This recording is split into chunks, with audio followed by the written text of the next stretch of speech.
Here's a funeral cash plan that guarantees you free coverage in the future.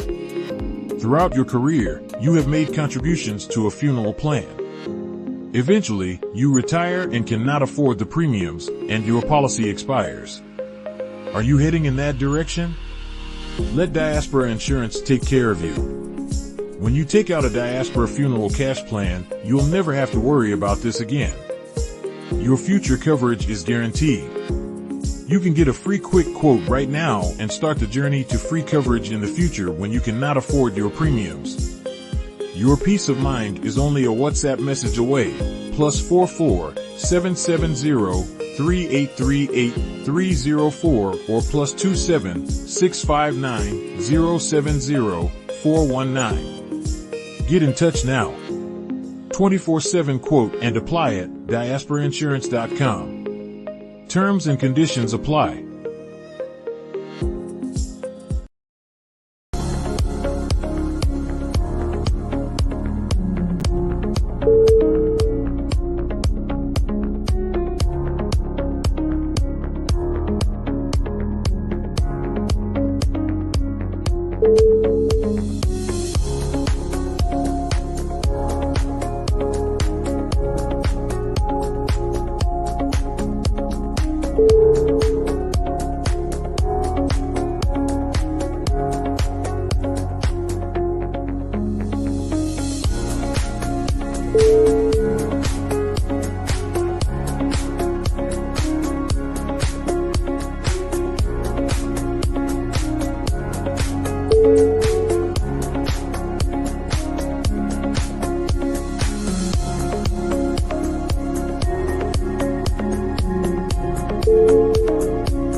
You can hear me. I think I'm now unmuted. Hello, everyone. How are you?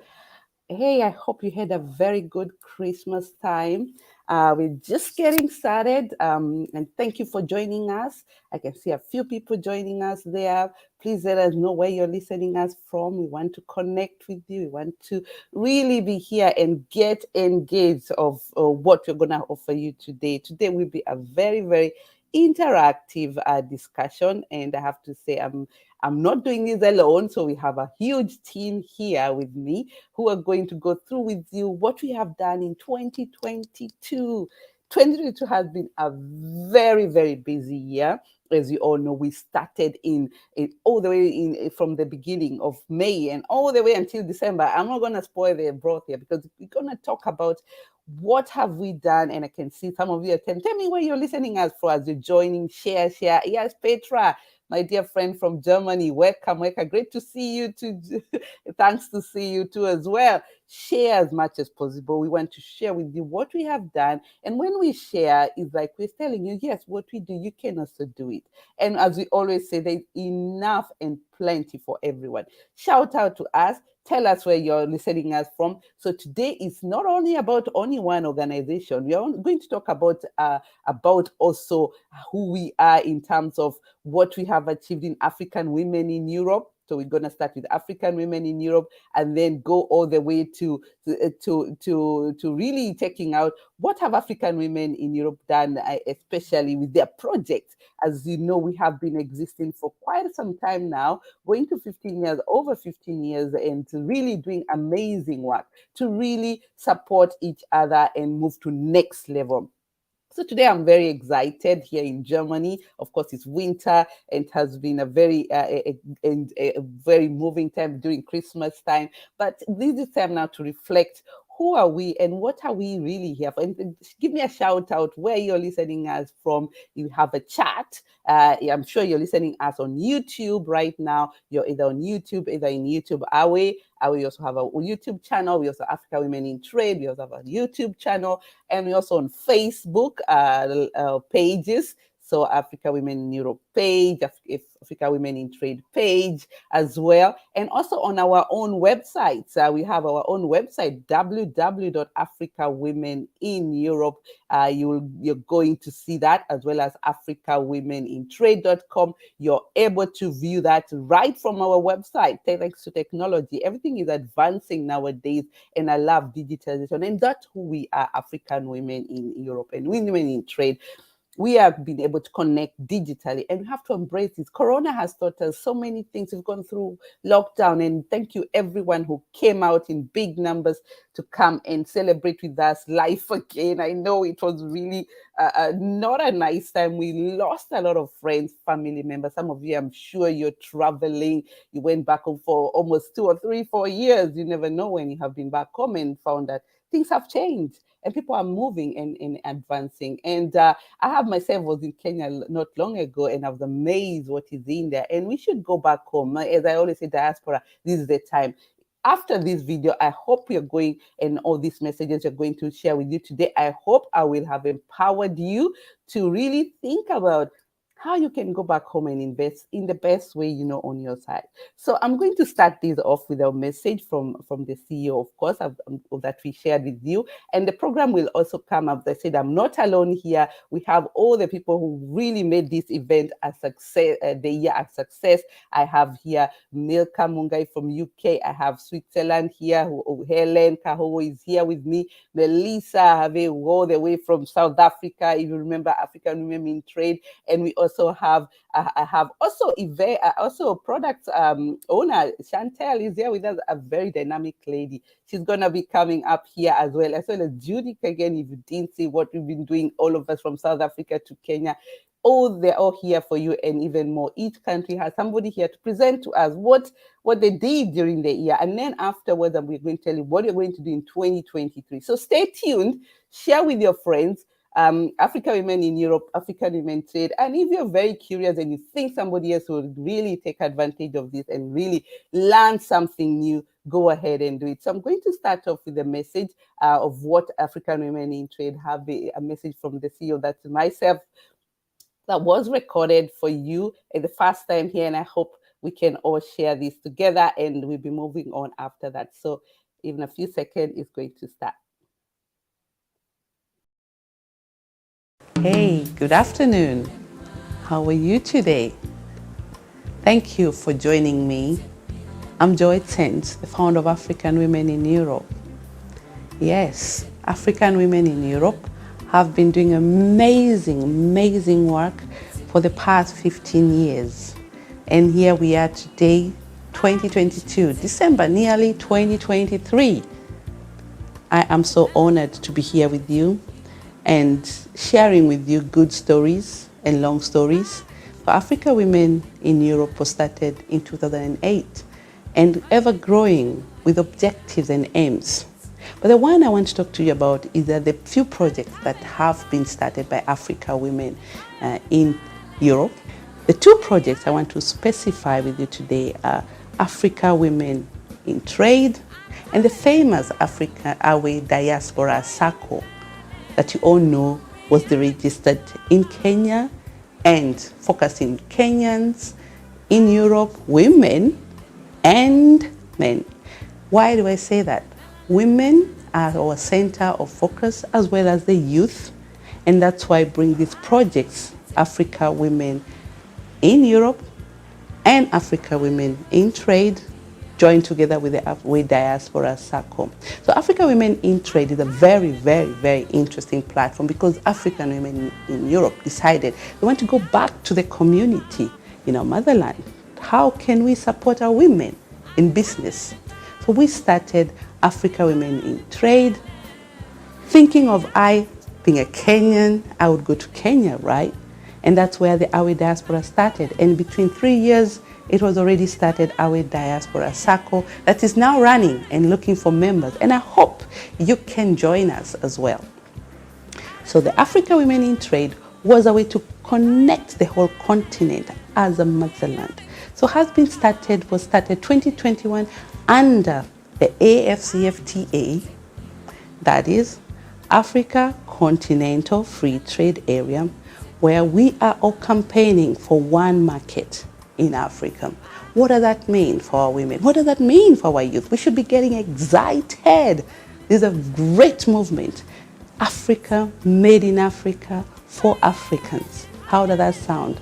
Yes, Agenda 2063 has showed us it is possible, and it starts from you and I. And here is my part as a diaspora, staying in Germany, to bring all this together from my skills, my knowledge. How can we bring it together with the African women in Europe and having brought up the Africa Women in Trade? So Africa Women in Trade is a very interesting platform. It specifies exactly 4 pillars, and you would wonder why we thought 4 pillars. I don't come from Africa, I come from Kenya. But the 4 pillars were actually identified by 4,000 women and youth who decided to really come up with solutions and tell us these are the problems and how can we get the solutions. Some of people, we think we don't know the solutions, but they knew the solutions. And as we speak right now, we have 4 pillars. The first pillar, information. Information is the key to anything in the world. So we are sharing information on our social platform, on our websites, and we have a special website where you can also register as a business woman or a youth.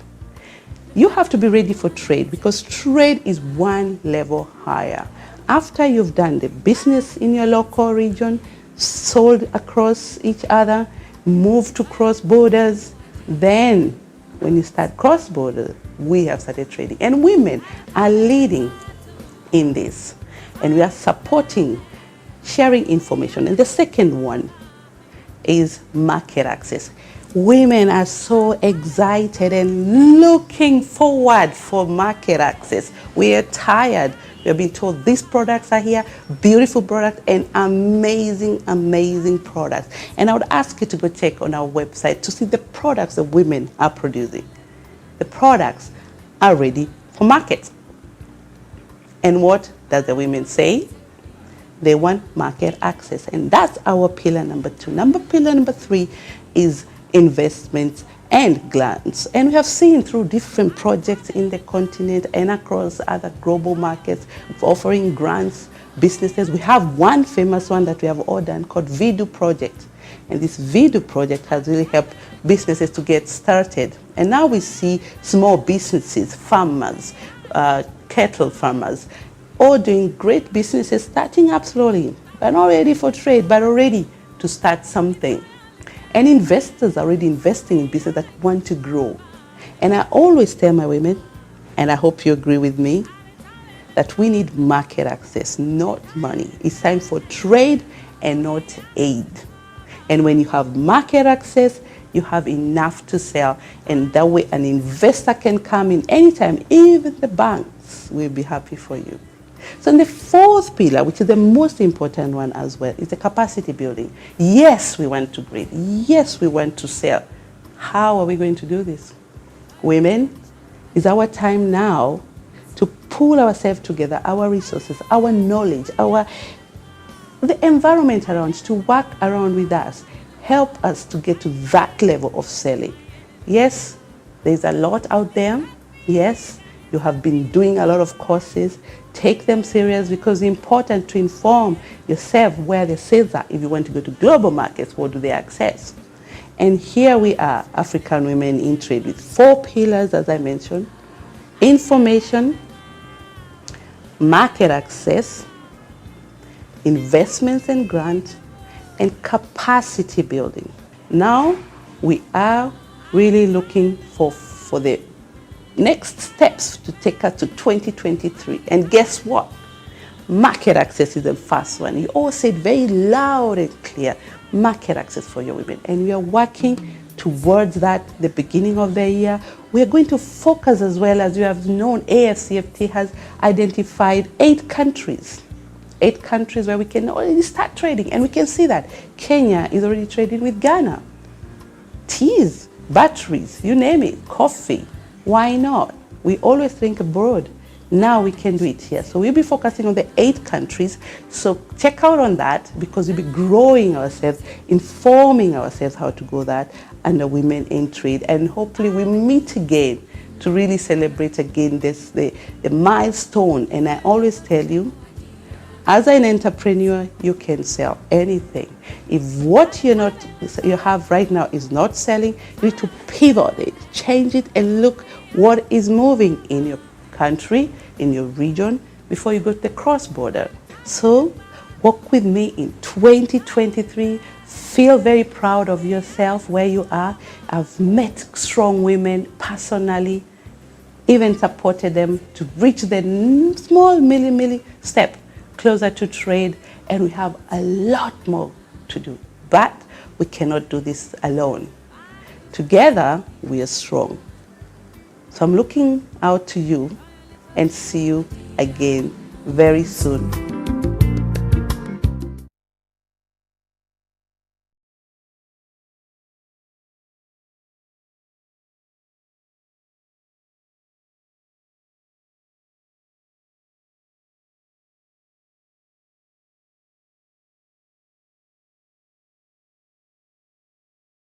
Yes, I am sorry about that. Yeah, that was a clip about AWE AWE, what we have been doing, and I'm very excited of the 2023, what it has to bring to us. And how else can I explain this? Well, because I have all the team here, and I can see if you're listening to us. Tell us where you're listening out from. Listening here, I can see from County Nyandaro. That is Dr. Luz Mackenzie. Welcome. Let me know where you're listening us. Let's get engaged here. And as you can see, there is quite a lot. And I hope you mark that word AFCFTA, Africa Continental Free Trade, because it's a movement that all of you should be really taking advantage of. Google it and let us know how you can be part. And if you don't know, reach out to us and we can already join our club, and you can know what it means and what you can do yourself. So I'm going to go straight forward to the agenda of today, because it's a very, very busy agenda, and I'm very happy because I'm connected here with very powerful ladies here who are all here to encourage all of us. And I'm going to start with as I mentioned, we're going to talk about each country, what they did and what they have done. So we're going to go in that order. As you remember, we started anyway in UK, and I'm joined here by Milka. I hope she's ready for me right now. Okay, I think she's here with me. She can join right away. So I hope she can be able to unmute yourself if you're ready, because you're so excited to be here, very keen on hearing what did AWT UK do in the UK. If you're ready, let me know. And I knew you had said you hired Hika because we're busy people. Christmas time. Some of us are working as well, and I want to salute you, all of you. And you can write me on the side chat if you're ready. Then we can go ahead.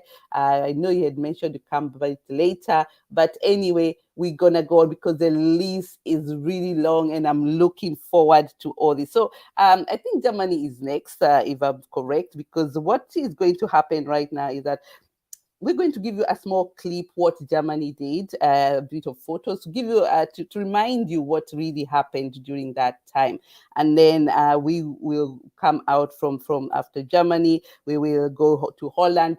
Sika Dogo is here, very smiley, ready for you. So I'm going to start off with Germany, and then Holland, then we go to Switzerland, and then we go back to UK as soon as we are ready. So I'm going to play for you to give you a reminder how the events were during that time, and I want to thank everyone. You can see Elizabeth Ragwa is there. Get well soon, my dear friend. I know you're not feeling well. Get well soon. And really reflect how women came together. Don't forget, this was after COVID, and the women were really excited to meet each other for the first. And I have to congratulate you, most of the groups that they did amazing work coming together. So here is an overview of UK, of Germany, sorry, how they started as well.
Yes, yes, yes. As I had to stop that because the sales are over, the events are over. But did you see that? Did you see yourself there, the German ladies having a good time? Yes, in between all that stress, we had COVID, we had the time to shake a leg and get connected again. Germany was really excited, and we met at Haus Muhlenburg. If you don't know that, it is in Germany, and you can in Schaumburg, reach out to them. They have very wonderful programs coming up, Christmas, you name it, just got over New Year coming. And they have cooking classes if you want to go join them as well. And as well, summertime, a big program. Their website is quite obvious. It's on the House Muhlenburg. Google it and you see the link. The women were really excited. As you can see there was quite excitement there in the whole area. And what I have to remember about this is about the women exchanging ideas and how they went through COVID. Also, what they're planning in the future. We're also very happy to be sponsored by Diaspora Insurance, who were there. The CEO was also there telling women, get ready for the life after death. We need to really organize ourselves. And we are encouraging you to check out on all these organizations are there with the purpose. And the most important part was really trying to see how can we work together as women and come up with projects. And I want to salute everyone who made time to come to the Germany event, and I hope that was a very good memory there. And I was representing. We had a team. We had Elizabeth Raguas, who was there. As she mentioned in the comment there, greetings from Berlin. She was part of the organizers in Germany. And if you saw yourself, give her a shout there in the chat. And also Hilda Hoyer was also part of the organizing team, as you saw on the clip. So it's all about working together. And this is something that it was the first time we had to do this in each and every country in Europe. So this was quite an amazing, although Germany, this is, I think, the third time we did this at Haus Muhlenburg. We have been able to be there before. And we are really happy to support our own members who own properties and land or any kind of businesses. We are there to really support you with your businesses as well. So that was Germany, and I was just giving you a highlight. Thanking everyone who came in. I hope you really got a good time to exchange with each other. And next time, I should know the venue was smaller. Next time we look a bigger one so that we can host all of you and also get ready every time. So thank you so much. So I'm going to go now straight to Holland, and I hope the next, don't forget, we started with the UK, which was in May. She's going to come soon, but June was Germany, and now we're going to Holland, which was hosted in Holland. I hope I can see Kadogo is here ready for us. I hope you're feeling well. Let me know if you can hear me. I can see you here, but I cannot see you. Are you still there? Let's see whether can you unmute yourself? Let me see if I unmute from this side. You can unmute yourself. Kadogo, if you can hear me. Oh, I can see her, but I don't think she is really here. Yes, technology is there for us, but we are really excited to be here with all of you. And let me know whether you can hear us, Kadogo, because I'm really excited to hear your review of how the event went on. Okay, I can see you've joined again. 1 second. There you are. Can you hear me? I can hear you. How are you? Hi. I hope you're feeling well. I'm getting better. I'm getting there. Oh, thank you for jumping in for this opportunity, because I think you deserve this quite much about what Holland did an amazing event as well. And you're gonna say that before you come in and give us a review how Holland went and why we should have more of this. I'm going to give them a flashback to remember how Holland was in a few seconds.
I cannot go here. I think you saw yourself. You can see the smile. I was just imagining, I wish I could shake my my shoulders like I was doing that. But Yes, yes, it's good to see the memories. Yeah, it's nice. yes. So give us how was the day? How was the feeling of the AWE members in Holland? First the whole journey to it, like we always say, you have to bring people on board. So selecting the people who will even see your vision or your plan or where you're heading to. So we already had how am I echoing? Yes, we can hear an echo, but I think it should be fine.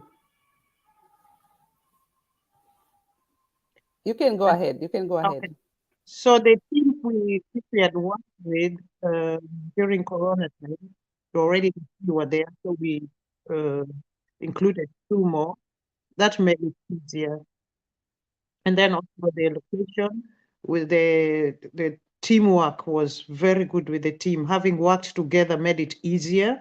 So it was who will look for which place. And you gave us the space. You just threw the ball to us and you say, Holland, this is your thing. That made us feel, really included and gave us the strength to show what we can. And through the team, I also found out that everybody have their own strength.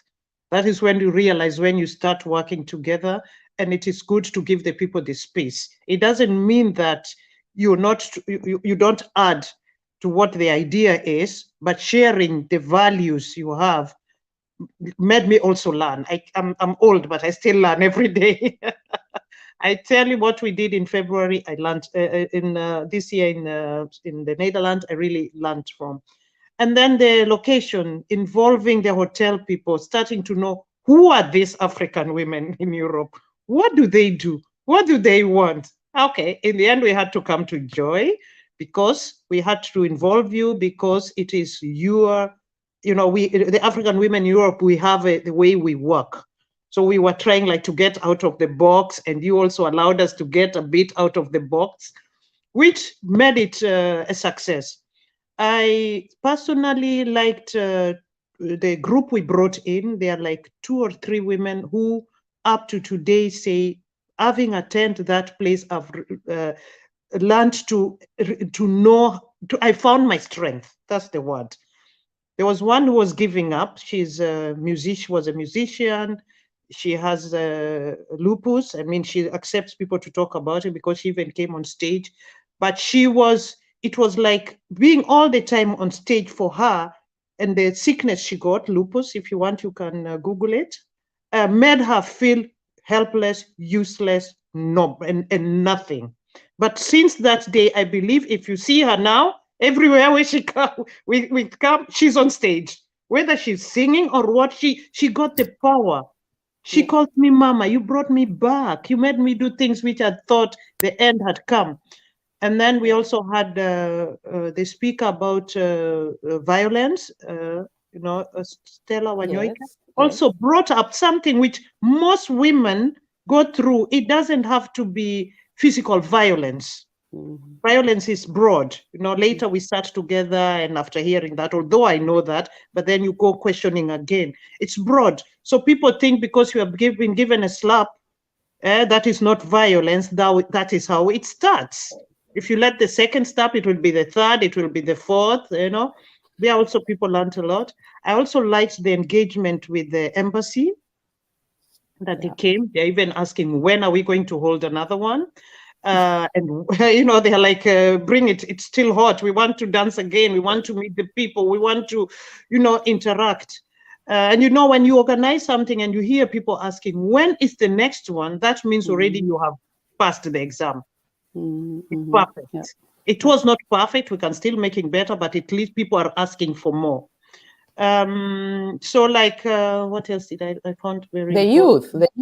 The youth. Now, don't forget the youth. You had a bunch of youth.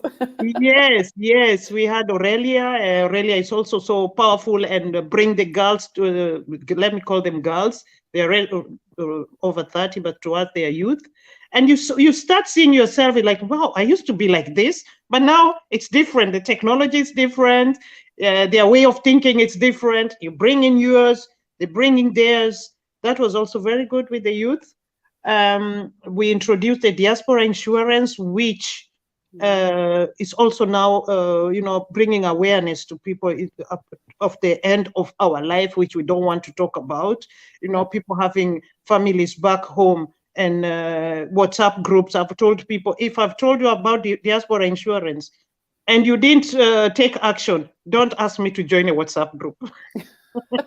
I know what you mean. Yeah, because before, if you don't know about it, and with all respect, we have to help each other. But even if you are in a position and it has been placed in front of you and you ignore it, at least you can tell somebody, I found about it, but I can't pay. How can I? You just go and inquire. What we are doing is telling you about what people sat down for years to make it life for us easier, and you ignore it. And then when you get into problems, you come back to me with the WhatsApp group. So that is what I'm telling people. I really liked it. I was exposed to it as well. So people, if they know about it, they should follow it. I'm mentioning it because it was new in our program in the Netherlands. We didn't have it before. Anything else? We are ready for next time.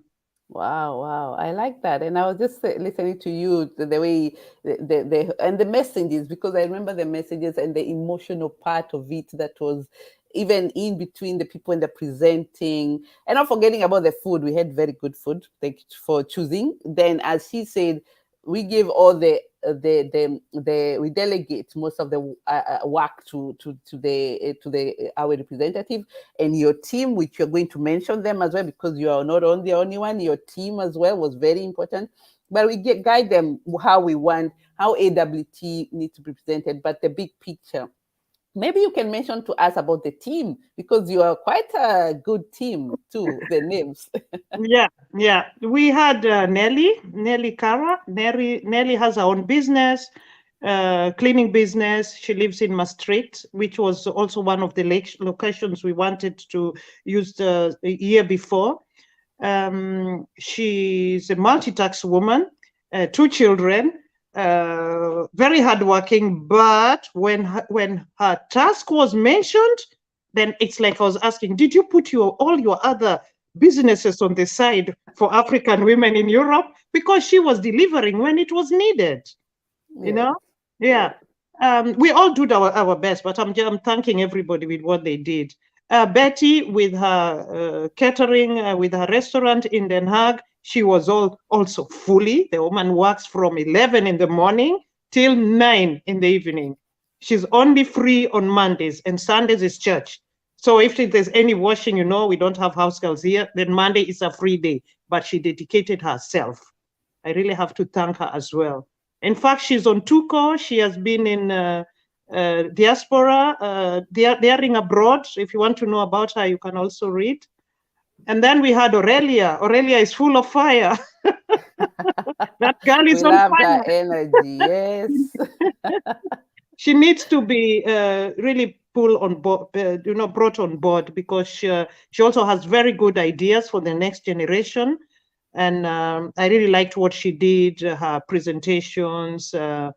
Sometimes she felt like she was going also out of the board. That's why I say there. Well, then we were consulting Joy, and we say, Joy, how is it going here?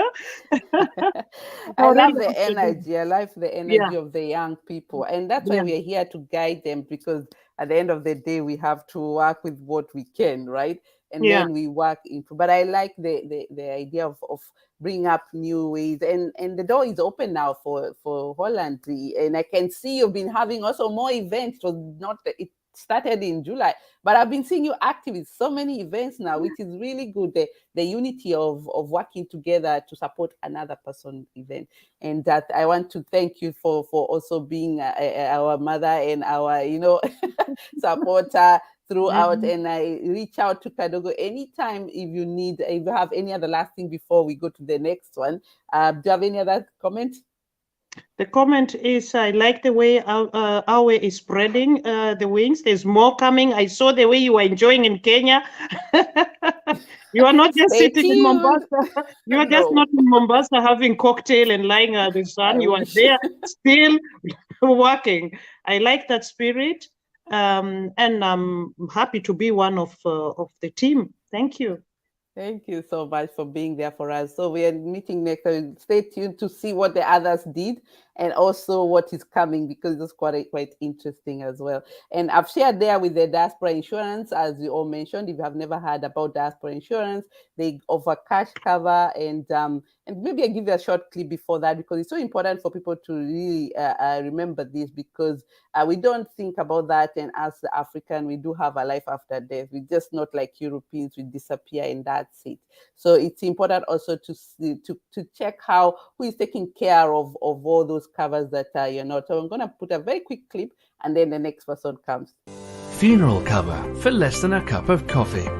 Peace of mind is not as expensive as you may think. For just one day, you can forego your cup of coffee for your monthly Diaspora Funeral Cash Plan cover. To find out how much premium you would pay, get a quote today. Visit www.diasporainsurance.com/get-quote. WhatsApp +44 770 3838 304 UK and international.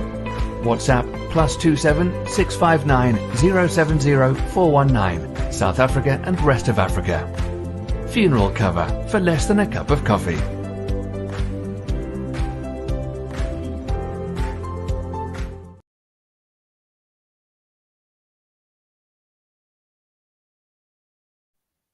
Yes, so that's the diaspora insurance, as you have heard that. You can already Google, and I've shared with you the link, and that's the one. And so feel free to really check out their offers, because I think they're really there to support us, and most of us are really taking advantage. So thank you so much, Kadogo, for that, and we wish you also a very good get well soon. I know you're still recovering. Get well soon, and back with the energies, as we all know you always have. Thank you so much. So we're going next to the next. I want to go to Switzerland. Unfortunately, I don't see my dear sister Helen.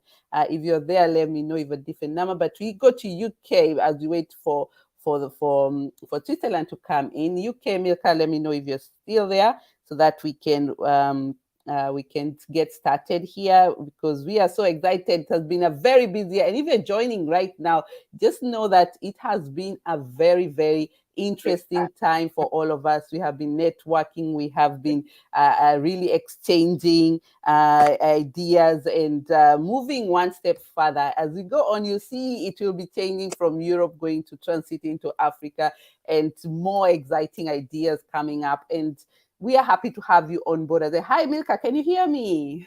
Yes, I can. Hi, how are you? Hi, thank you for joining. I know you have a busy schedule. You're a nurse working as well. Thank you for creating time. Tell us, how is everything on there? Have you been enjoying Christmas on the other side? Absolutely. It's been wonderful. I've had some time off, so that's been nice and refreshing. And I thank God. Yeah, even to see another Christmas, we don't take it for granted. So we are really grateful. And the fact that the family is well, we have a lot to thank God for. Yeah. And how Yes, that's so true. We have to really thank God. We have gone through a very hard time, and now we are here. And you people being on the front line, we want to thank you so much for keeping safe and keeping us safe. It has been a very tough, and all the nurses out there, we respect you in whatever work you're doing, and everybody who was on the front line during the COVID time. And we thank God that you're there for us.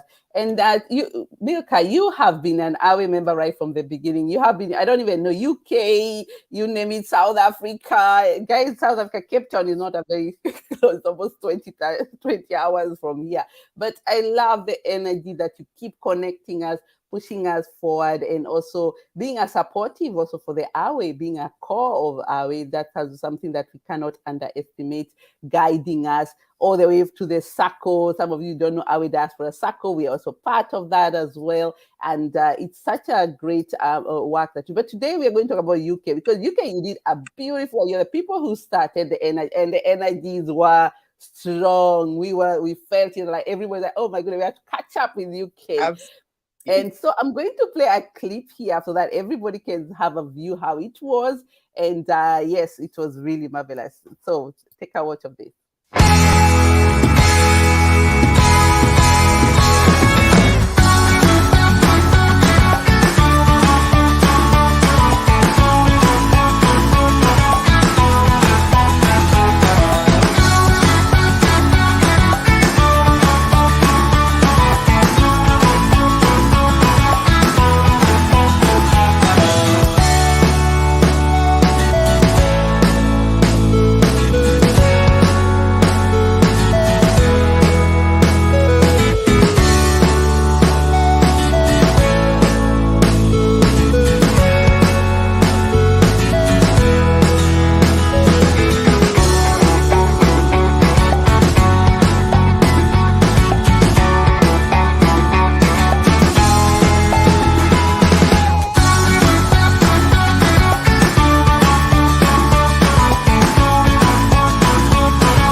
Wow, wow, wow. The energies in there. And I'm seeing people writing, yes, if you saw yourself there and you are part of this, give us a thumbs up.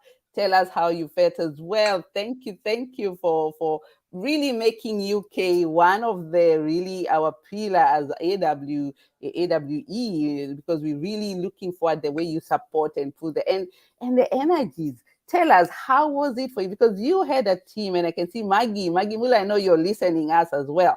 Jump in here if you got the link I sent you so that you can come and contribute as well. We're not sure whether you're celebrating Christmas, but let's see. Milka, tell us, how was it? Because as usual, UK, I love when you call them. They always are there for you, you know, and the team has always been there, not forgetting Wamboy Ndao, who's also part of us as well. And we were so happy that your team managed it. And give us an overview of your feeling. Oh, wow. Actually, Joy, it was amazing. And it was actually easy to do because everyone was working so well together. As you mentioned, Maggie was the co-host. We were hosting together with her and Wamboy. And between the three of us, it was so easy because everyone knew their roles. They were well defined. We had a clear vision where we were going. So it made it so easy. And there was such tremendous support from the women. And we had, amazingly this time, we had a group of new ladies, a whole new group of people, which was really, really nice because that means that we were expanding and we're able to impact new people and they can as well go away and impact other people. So it was really nice. The organization was good. We had ample time to organize, and the venue where we were hosting the event, they were very cooperative. So it was really easy for us. We didn't feel the sweats. It was just nice. And I think also because of previous experience, Joy, I think we knew what to do and that made life easier. So you have over 15 years experience. You have even over. But the good thing, this time I stepped back. So you had to do it yourself. Yes. Which was nice, Joy. It was a good opportunity. So how are the speakers? Give us the feeling of the speakers and all that, because it was amazing, the speaker lineup. Yes. Actually, I will go first to the theme before I tell you the speakers. And our theme was resilience in the face of adversity. But then we chose a subtopic, which was leave a mark and a scar. And welcome, Maggie. I love her energy. Thank you for jumping in. Thank you. Yes, it was wonderful because the topic itself spoke volumes, you know, resilience after we had come from COVID. So a lot of women had gone through a lot of things and had to adjust in different ways. depending on circumstances, and that took a lot of resilience. And then some people did not go through very positive experiences, and we thought, it's good to use this opportunity not to leave scars which will hurt and cause pain, but to leave a mark, something that would change their destiny, and they can use their experiences in return to change other people's destinies. So we chose that topic, leave a mark and not a scar. And we looked at what a mark was. A mark is something that maybe marks your boundaries. It says this is how far things go. A mark is also something you get after you maybe done a test. You get marks, so it gives an idea of where you are in life. Also, a mark is also something that is imprinted on you. So our aim was to imprint a positive word or voice, so that this voice can be ringing in your mind. So wherever you go, that mark will change your life. And also, we were aiming to make sure that by the time the women left there, sometimes to the world you may mean nothing, but to the one person that you leave a mark on, you are the world to them. So that was what we were working at, and I can tell you what, it was wonderful. The lineup of the speakers, we had amazing speakers. We had Hazel Karaoke, who was talking on personal development, and she taught us something I've never forgotten, although I had heard of it before, but she brought it out so nicely, how to create SMART goals. Something that is, SMART, if we remember what the S stands for. What was this S? Now I've forgotten. It's gone off my head. But something specific, there we are, specific, something that is measurable for the M, something that is achievable, and something that has timelines. And she taught us how to make sure that we have specific goals so that we are able to achieve something. And then, is it measurable? How do you measure it? If you want to lose weight, how much are you going to lose? 10 kilos, 2 kilos, 1 kilo, and that, isn't it? So it's something that you're working towards it, not just an open-ended thing. Then she taught us something achievable. How can you achieve your, what you intend to do? Are you going to go jogging? Are you going to cut on this? Are you going to go to the gym? What is achievable for you? Can you afford the gym or not? So you work with what you can achieve within your own means. So, which was very nice, because it made you look within yourself and also dig down and expand your capacity and see, hey, what can I achieve within what I have? And finally, timelines, because anything without timelines never gets completed. So you say, by months, I should have done this, I should have completed my course. So that was really, really good that Hazel brought out. We also had Vivian, who stood in for Jennifer Obaseki, and she also taught us on the effects of Brexit and how it's affecting us and the changes that it's bringing, and how we can be able to navigate this whole thing, which was amazing. We then had Caroline Mutoko from Kenya. Yeah, of course. and she joined us online, which is the power of technology, isn't it? That was amazing. Yeah. And about financial planning, so which is very important, because if you don't plan, then you plan to fail. So you must plan. If no planning means you're planning to fail, but planning means you have a trajectory and a vision and a pathway that you can follow. And in the evening, we had our guest speaker, who was Virginia Chapman, and she talked on the actual topic of resilience, and she gave us her life story and how she came to the UK and what she did and what she went through and how she overcame all these things by being resilient and purposeful and focused, and today she's a multi-millionaire. So, and that gave the women hope that actually these things are possible. Yeah. So it was amazing. The speakers were amazing. Yes. Wow. I can imagine. Maggie, I know you also had a lot of youth in this. Can you tell us how was the feeling working with the youth? Because I was admiring you with the energy, with your daughter as well, who was also performing as well. Give us a feeling of the excitement in there. Yes, I must admit that the youth are the ones who are helping as well behind the scene with technology, trying to put everyone together. That was key. And we had the pleasure of having my daughter Christine Mulwa come and sing. So she was the lead sing leader for that day. She's in the conservatoire doing opera. So it was good to witness that, and also the youth enjoying it. Again, as we age as parents, it's important to make sure that we bring the youth to come and work for us. And we had Milka's daughters as well, who are helping with the organization and running everything, which was really brilliant. And just giving them that opportunity to take part and to be able to see what we as ladies come together and do. And I'm sure this is engraved in their brains and they will be able to create their own. So this is was a good platform for the youth just to see what they can do, and hearing testimonies from all the ladies, various ladies. And one of the key role they did is we had a fashion show. Yes. And the youth took that opportunity to wear those clothes and portray, especially most of them were African wear. And that was really, really good. Just seeing them being approached last minute and taking on the part and doing it brilliantly. So again, that was a platform to empower the youth and to just make them know what African women in Europe is all about. And most of the topics were related to them. They could be able to relate. The encouragement, just hearing people who've come from nothing to become millionaires, that was an eye-opener for them. So yes, it was such a brilliant occasion. And the beauty of it, of course, you can't have an occasion without guests. So we had over 80 women and men, so which was really, really a success. And the outcome, the comments from other people who were not able to attend were like, oh, when is the next one? How come I got left out? So I know, and what I like about the AWE is like we like the idea of shake the leg, afterward. And I like the way you brought all this entertainment that also that you were able to, at the end of the day, sometimes there's so much information, isn't it? You say like, that's the time to relax, isn't it?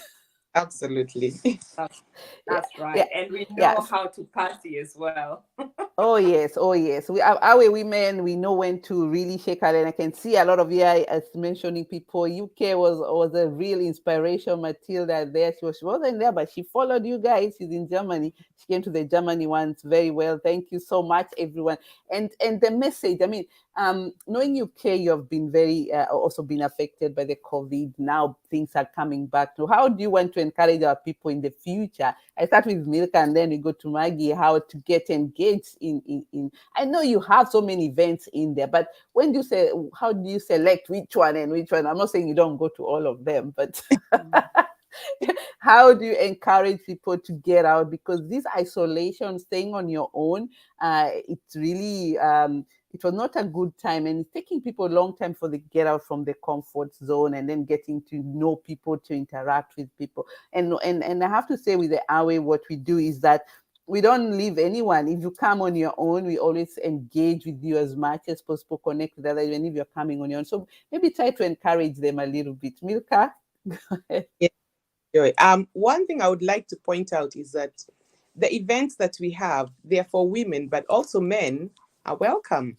We did have, and so if you're married and you want to bring your spouse or you want to bring your sons, they're more than welcome, because it's an event that will actually impact them too. Much as our main focus is on women, even men can come. But one of the things that is amazing is that the women that come, they're not career women only. We have all types of ladies coming. We have the career woman, we have the housewife, we have the engineers, we have the students, we have, it does not matter. The only qualification is you're a woman. That's it. So really and truly, there is no one who's left out. So we try and include everybody. We also don't we also don't cut out on age, like, oh, you're so old. You can come. It does not matter. Just come, and you'll be impacted in a one way or another. And the key thing is networking. As Joyce said, a lot of people are lonely. When you come, you network. And one of the things we encourage the women is not to sit with the people they came with. Because if you just sit with the people you came with, you might as well have sat in your sitting room and had a chat and a cup of tea. Because the same things you've been talking is the same thing you continue here. So the aim is to mingle with other people and hear what they're doing, and also expand your knowledge, expand your capacity to also, receive other people, and also develop new skills. Some people are very shy, but when you sit next to the person next to you and you start to interact, you'll be amazed. They could be the answer you've been looking for all this time. So I would encourage people to step out, join the WhatsApp group, join if you have like community things in your area, go out there and join the church, join whatever group that you feel you fit in. Just be brave and step out. You'll be amazed at how accommodating people are and how loving people are, and you don't need to be alone. The other thing is we encourage you to join us, Africa Women in Europe. .eu. That's our website. You can come in there and meet other different women, and you can network with them, and you will hear about other events happening, and and we will be able to share with you the knowledge that we have. So I would really encourage people. Networking is everything. Thank you, Joy, for that. Thank you for reminding that sometimes there's so much you can do together as well, and building up ideas. And that's why we have Stay Tuned. African Women in Trade is there to show you new ways of even connecting with each other and so let me hear from you, Maggie, before we hear from the Switzerland people. Yes, I mean, as we know, African Women in Europe stands, our motto is "Together we are strong." So when you're surrounded with women, you can never go wrong. And through our friendship have been created, business opportunities have been created. So, and we know that our African Women in Europe happens every year. So it's the one day in a year you can be able to say, you know what, I'm going to be going to mix with like-minded people. So we are going to be having events for the next year soon. Keep watch and make sure that you're involved. And then secondly, you can get in touch with people who are close to you. We've seen that it's very easy to get lonely. As a woman, if you're going through a hardship, please reach out. If you're in the UK, you can reach out to me and Milka or any other. Like we've said, together we are strong. We are not leaving anyone behind. Thank you. Thank you so much. I am so really excited because what you're saying is Did you hear that? Yes, I had. Did you can hear me, right? Yes, I can hear you. Yeah, it's very important that the way you just said it, we need to connect with each other. We need to talk to and we are meeting again next year in a few months, by the way. Please stay tuned to know where we'll be meeting, because this time is going to be as good as all the others, as much as we have done. So we're going to go now, sit and thank you so much, Milka. Thank you so much, Maggie, for really doing this together with your kids. I have to pass my regards to the youth. And I saw them also supporting also even afterwards, creating videos, and we really appreciate that from your side. So thank you so much. And we're going to continue. All these messages are coming up, and we're excited what is coming in the future. Thank you so much, Milka, as well. Thank you, Joy. And just to finally say that one of the ways that the women have still communicating is we have written 2 books. So Joy will be talking a bit more about them, I'm sure, at some point. But if you read those books from Africa Women in Europe, they'll inspire you on the resilience of a lot of women, and you'll be amazed at what they have achieved. So all the best. God bless you, and take care. Thank you. Thank you so much. Yes, we have our books, as she's mentioned, African Women in Trade. 2 books, the volume 1 and volume 2, which is already out there for some time now. Welcome. Feel free to order your book. Reach out to us as well. You can even write out to an email, info@Africa Women in Trade, Africa Women in Europe.eu. You can also reach us there, and it's a way to also really, because as we say, sometimes we come here and we say we think that sometimes that it's honey falling, before you come. Everybody think everything is gonna fall from heaven and land on your plate.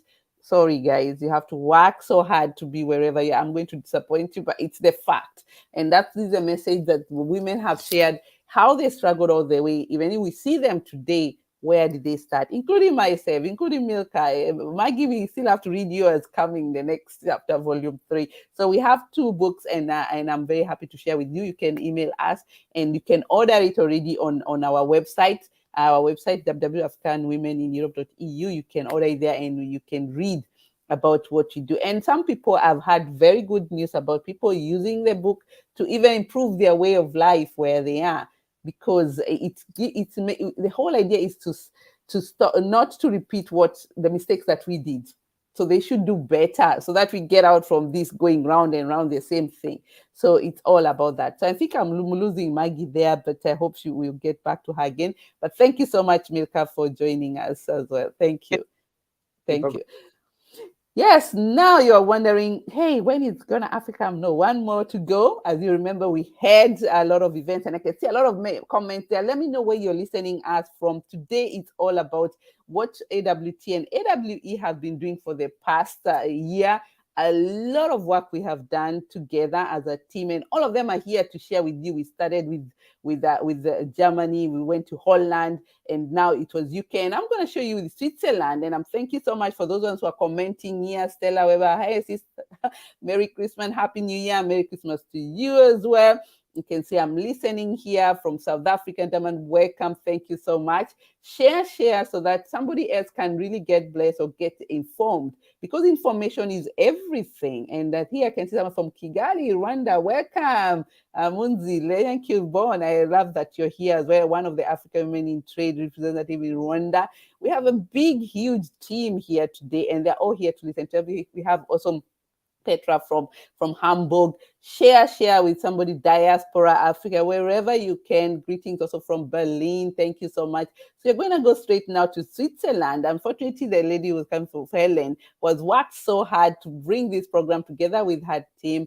They had Jael, and together with Carol, they really prepared this program. It was a bit different from all the others, I have to inform you. It was an excursion in Switzerland.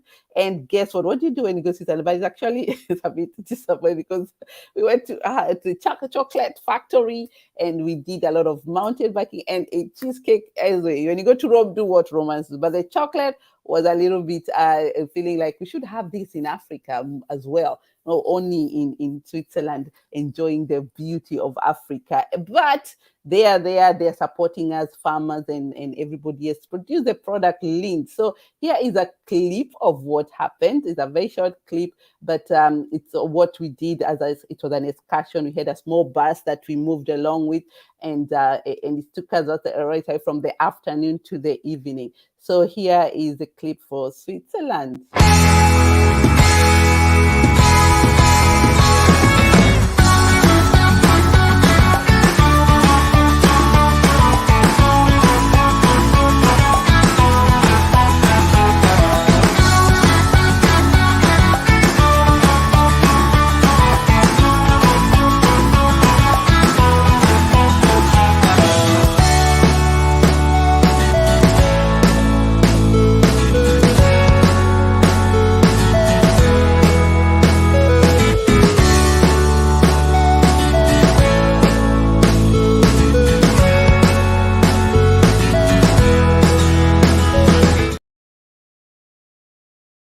Yes, the short clip for Switzerland. And I want to thank you, Switzerland, for really bringing this together. It was a small group, but very impactful group. We had a lot of information, some people we've never met, some of them, one of them came from actually Germany to join the Switzerland team. So the events were not limited to the country. So everyone could have gone to any event as they wished. And this happened. We saw a lot of people coming in. And Switzerland was a special one because we had new people. It was the first time we've met a smaller group in Switzerland. And it was an excursion, really informative. And I've been seeing them engaging in other events, moving together. And there was also a speaker on the day as well who really empowered the women, especially most of them are those ones who are in the career industry, to embrace diversity as being an African or coming in Switzerland, how you embrace diversity as well. So it was such an important event as well for everyone. And all these countries also in Switzerland as well as UK, all of them had a theme that they were following in each of their topics. So I'm very excited and happy that they managed to do that, and the connection still continues as well. And as well. So we're going to now have a quick roundup now, just a quick for the Europe events, and now going to the African side. And I'm going to have a quick short break as we prepare for my team from the South Africa. And I can see Melissa is here, and Chantel, get ready. Your time is now. And Kenya as well. Judy, I can see you're there. We are going to really give you an overview of what happened and a short clip of our sponsors. And I want to thank all our sponsors that sponsored us during the Europe event. That is the Tap Tap Send. I encourage you to use them. They sponsored us to support us in terms of the payment, money transfer, and they have very cheap rates. Check up on them, and all those events that you saw there that was sponsored by them. We also have Diaspora Insurance, as we mentioned earlier.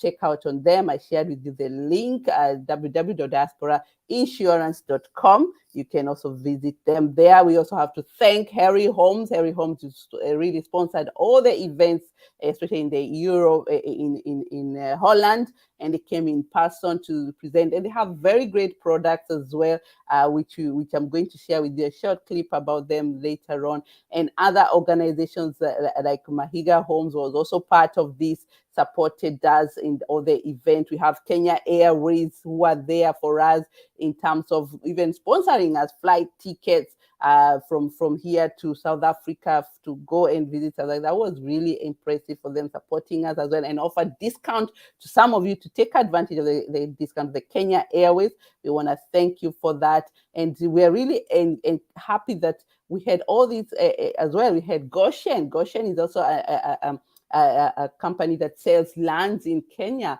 and they were very, very helpful on that day, because if you need big acres and lands and really get informed what it is about to have an inheritance and create value for yourself, that was also a point where you could also have been supported with. They're still there with us. Reach out to us.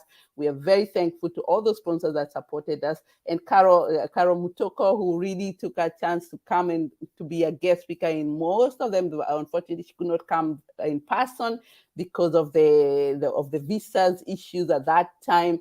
It was very hard to get visa to come to Europe. Unfortunately, this affected her, so that's why she came in virtual. Hopefully next time we will see her here with us and reconnect with each other as well. But it was as impactful as it would have been in person. So I want to thank every organizer that came in and supported us in that.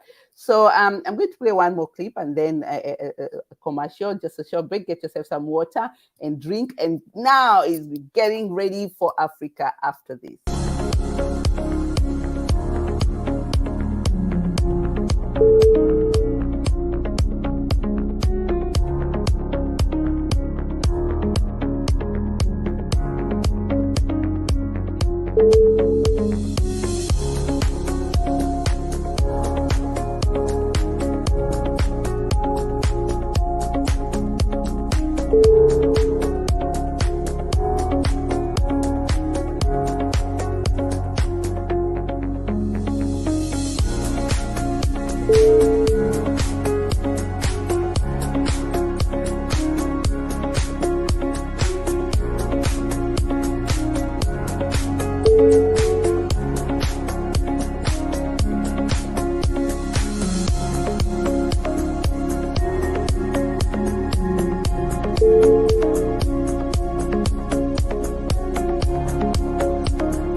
Here's a funeral cash plan that guarantees you free coverage in the future.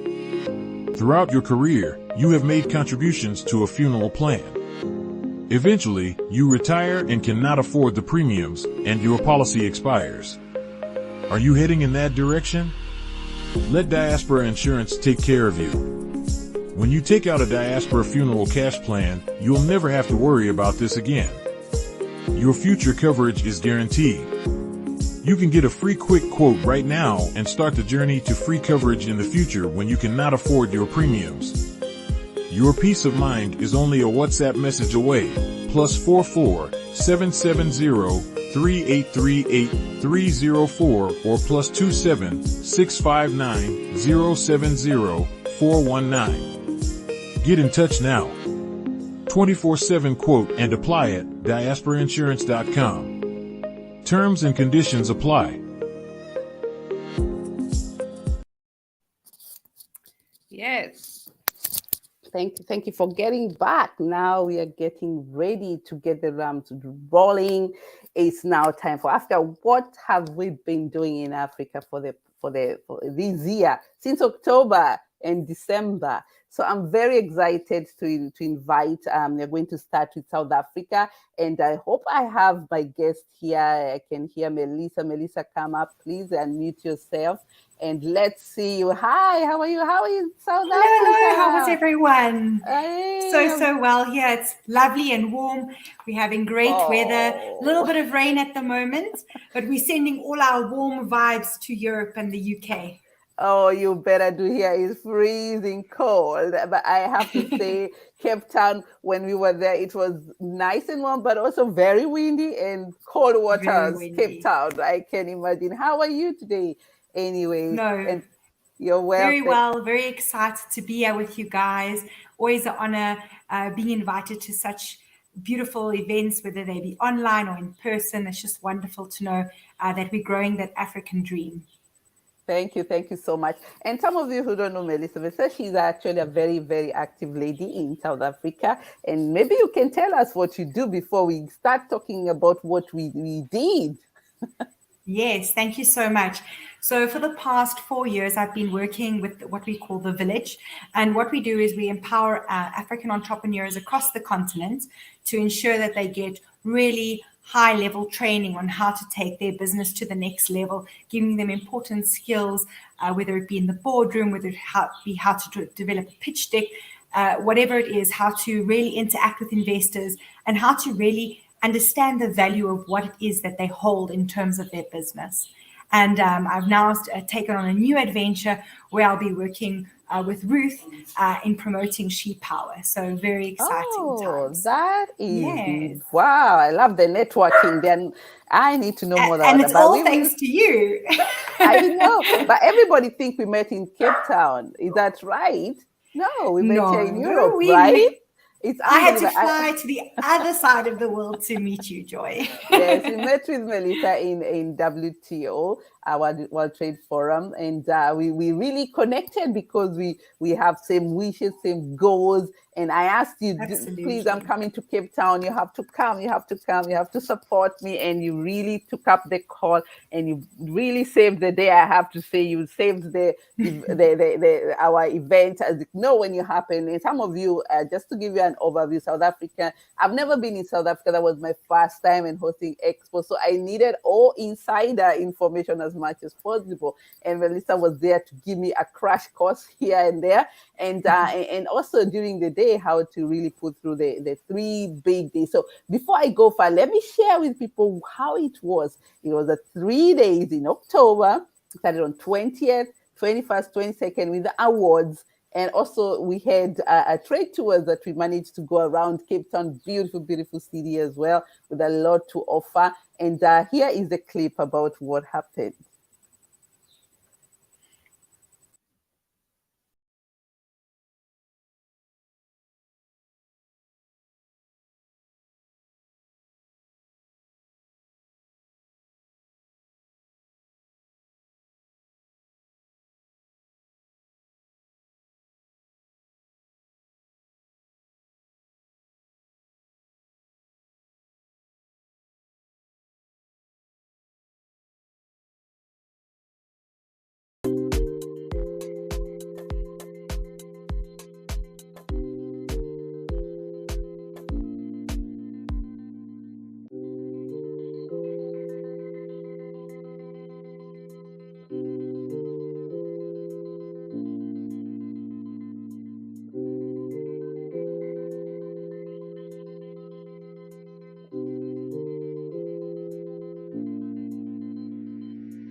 Ati, what was it?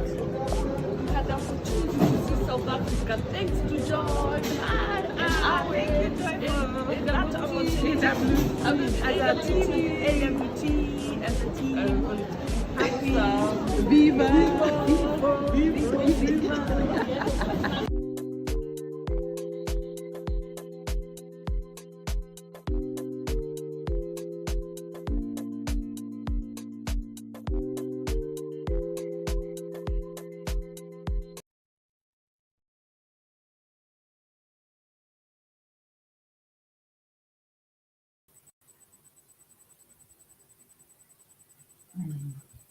Yes, I was saying hello. Yes, it was really, it was really exciting. As you can see, Viva South Africa, Viva, Viva. It was such an immense, very intense. I don't know how to explain you, but it was such a moment where all your senses and excitements were tested, and you can see we still had fun, and that was really the best part at the end. Work hard. All those members had come in to support, and we all went out for trade tours. We checked all these areas we hear about. We want to know the seventh wonder of the world, the Table Mountain. Wow. That was such a amazing experience, especially also going to the end, guys. So this is my map here. We are talking about at the farthest end down there of Cape Town. So that was somewhere that we even managed to go to, and we were so excited having that opportunity to do this is something that you get only a lifetime.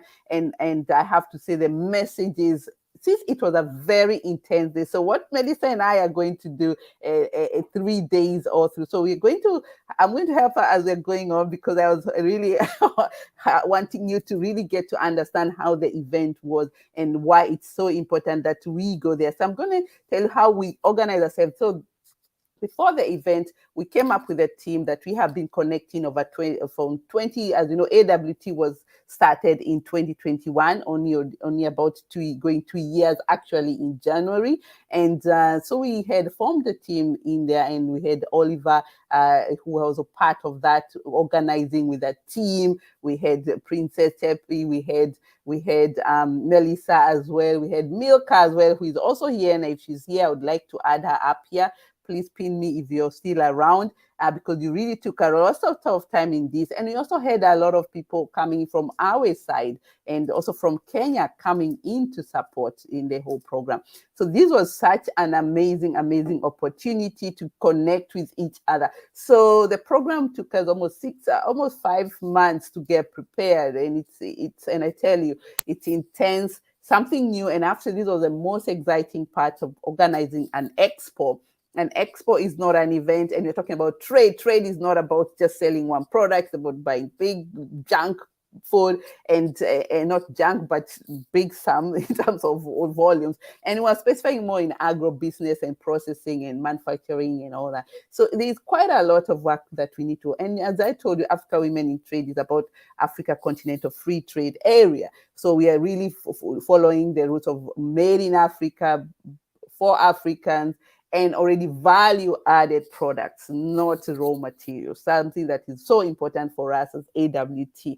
And this is the whole idea that we did. So we went out there, and have to thank a lot of sponsors that supported us as well along this. We could have wished for more in such kind of activity. It was one of the uniqueness. And I'll talk about the mindset afterwards, why we are going which direction according to the reports of that. So Melissa now, after we came in and started the day, they all came in. So Melissa is going to go through us the first day, how the excitement or the feeling, so that the people can really understand how the intent of the working of this, and where the event was held as well, because that was something else as well. Go ahead.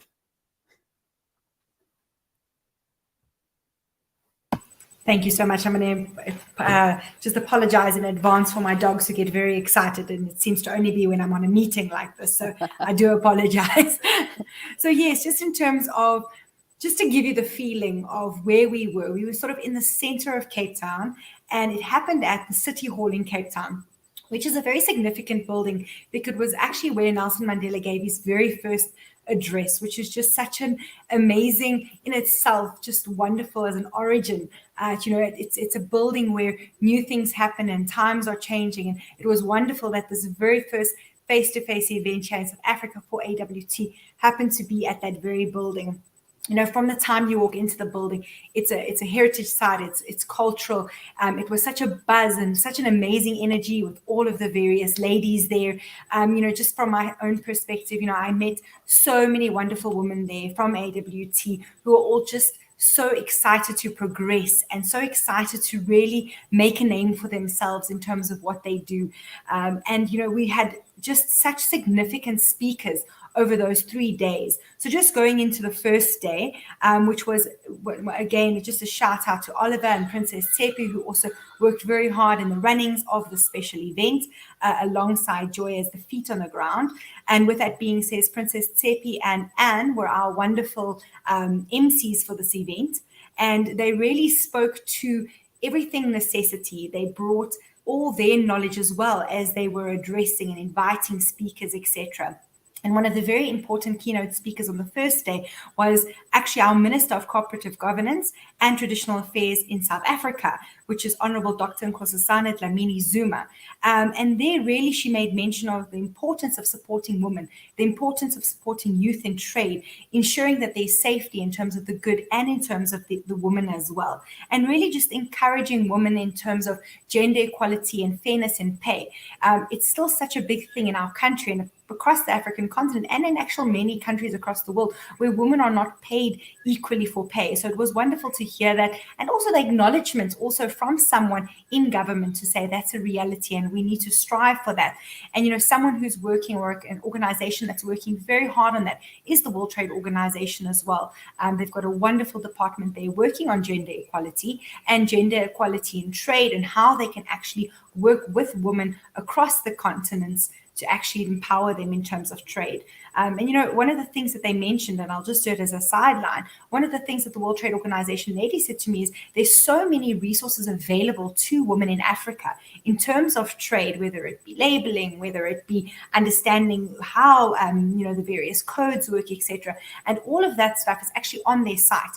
So many different organizations, many different countries are coming together to really empower women and stand by women in terms of trade.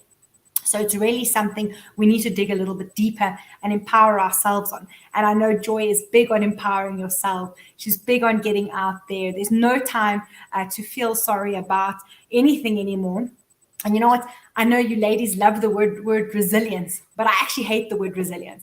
I'm so tired of hearing that Africa is resilient. This year, it cannot be resilient. It has to be absolute, courageous, and conquering. Those need to be the new words for 2023. Yeah. We also had Miss Aletta Miller from the UN Women, who came through and spoke about, you know, women and how we have become the solution. We know that on the African continent, there's only 17% trade amongst ourselves, and that's where the AFCFTA comes in. And it was wonderful. We'll get into that in the third day. But we really, as Africa, need to stand together. We need to start trading with ourselves. You know, there when we're standing, you know, we have these most amazing exhibitors at our event. And what's important now is for us to say, we're standing there with our own product. We're looking at each other and we're saying, this is my product. But how are we saying these are our products? And how are we going to promote each other? Because a lot of the time we go there with the I attitude and my. And now we need to say, okay, I know that someone is selling honey. If, you know, speaking amongst your community, do you need honey? Then make sure you always speak about those other individuals that you've also met at these exhibitions and at these various events. And that's how we start moving forward. And really, it's a thing where I think we tend to undermine ourselves. You know, she also addressed how we're so incredibly innovative and how we have the ability to move forward, but we really have to have that self-belief in how we're going to move forward. Further to that, we also spoke, there was also an address of cross-border trade for economic growth, women and youth empowerment in the context of the AFCFTA in a panel discussion with Aletta. And we also had Ms. Nhlanhla Nkini, Presidency SA, and Joy, who also spoke to that in terms of the panel. We then also had Ms. Minky share that South Africa is the first country with a procurement sector for women, which is something that really can resonate with all the women in the different countries, to also look at something like that as an option. And then really, we had in the afternoon, we had Tsidi Monku, author of NPL coach, practitioner. And really NLP is very important, and it's a way, neuro-linguistic programming. It's a way of restructuring your brain, getting your brain to look at things different, remapping. And this is something that is actually available in every country. And I'm sure Joy can really share Miss Monku's details with you as well. And she has got that book that she has written. So it was a very exciting day. It was really a day filled with such a buzz. We had it in the main hall, as you saw it, with all the ladies, where we stood together, where we had the group photo. And so much excitement really comes from this interactions amongst each other, and knowing that we are here to support each other through what Joy has put forward. So that was our day one, Joy. Thank you. Thank you for highlighting that, because that's so important to understand why we had the speakers, because they had their most, and even between all that, as we go day 1, day 2, day 3, the exhibitions were still going on. People are still going to the exhibition to check the products which you saw earlier on, and later on, stay tuned, because one of the exhibitors here, one of our youth presidents, is here to also share with us her experience as well as a youth. And now I'm going to just go highlight a little bit of the day 2. Day 2 was a little bit different, was also very intense. We had a speaker of the day. We started, of course, with the overview of what happened before, and this was shared by Oliver. And also we had our MC as well.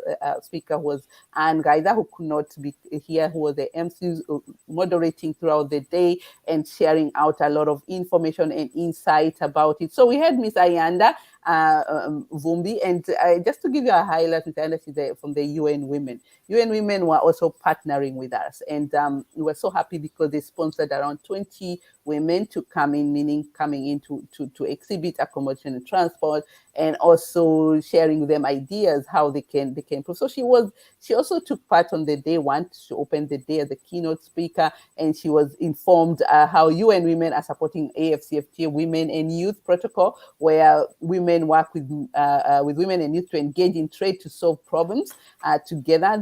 Her keynote, where women and youth need to start gain knowledge from different people on how to engage in trade, and she shared UN women book called Trade with Africa. She encouraged traders to trap African market, which has 1.2 billion people, and encourage sharing knowledge among each other. Among other programs, UN Women has e-commerce solutions as well. Check out on that on their website, available in South Africa, and especially this group for the UN Women were from South Africa, but all their programs are also in other countries in the continent. So check out on that. She encouraged women to find solutions for their problems and take action to these solutions, to business model. Don't expect others to bring solutions here. And that's what I love with AWT, because all these solutions they're bringing here is you women who told us these are the issues and this is the solution. Can you help us with that? And I like that. So, and then we also had Helen Shagowar. I think I pronounced it well. Melissa, maybe you can pronounce for me that one better. It's quite. I think it's Skrimchur, but I can't be sure. Okay. From Global, she was from Global Trade Solution. Helen, she was incredible. She really went to the basic explaining. We had over 70 entrepreneurs were keenly listening to her topic, which was on international supply chain flow in a digital format, where the focus point was in supply chain overview, activities, flows, roles and responsibilities, trading instructions, AFCFTA, and also a quick overview about available tools and resources. This was so intense, and we even shared her presentation with most of the exhibitors, because it was not an information you can manage on one day, and they offer trainings as well. So check out on the Global Trade Solutions, and you'll be there. And then we had this, a B2B matchmaking. This was very interesting one. As we told you, we're going to trade, we need to sell. So we had our speaker we had Paolo Bray from Italy joining us virtually. because he couldn't come in person.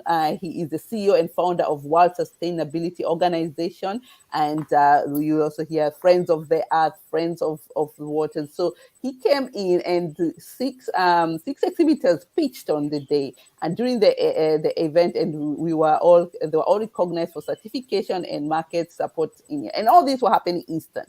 He didn't know who were going to present. I just told him, come in, listen, and see how it is. And right now, as we speak right now, we've already had a meeting in Italy with one of the exhibitor telling Master T from Funke. We had a meeting, and now they're already engaging in transaction in terms of signing up and doing business. And all the traders and more of you, if you are an exhibitor out there and you are AWT member, you have to register to be a member, and I'll be sharing with you a link, because it's important to know we only work with women, because we need also to know how serious you are. And on our website, www.africawomenintrade.com, where you can register and start also taking advantage of these opportunities.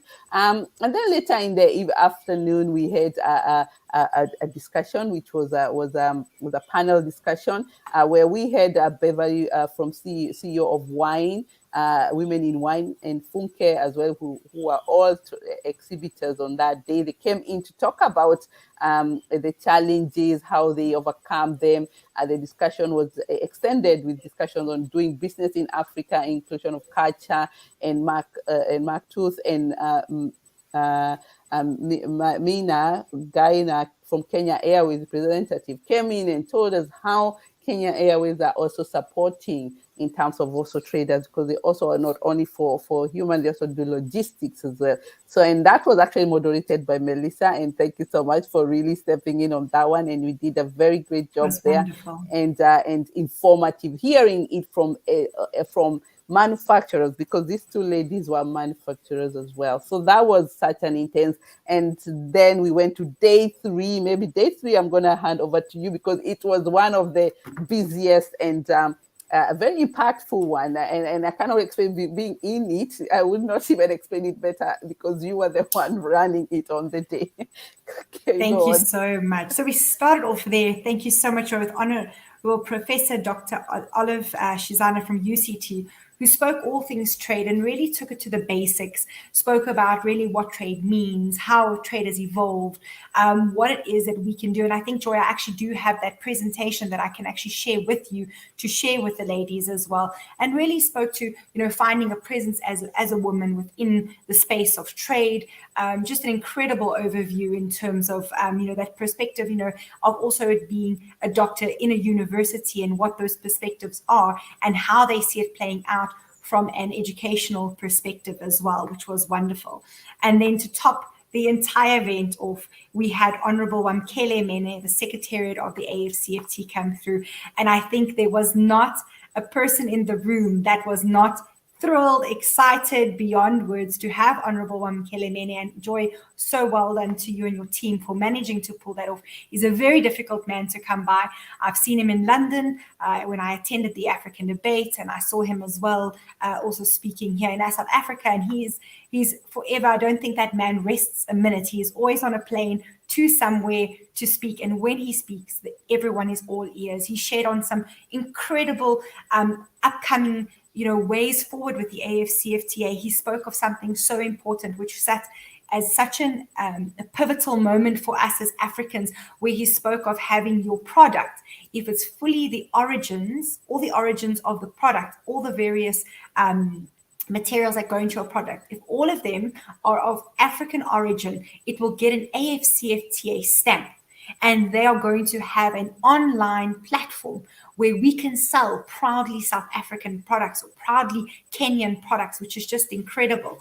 And we've come to see such a great shift in perceptions of the Americans, of the Europeans, UK, where Africa, they are looking to Africa for African products.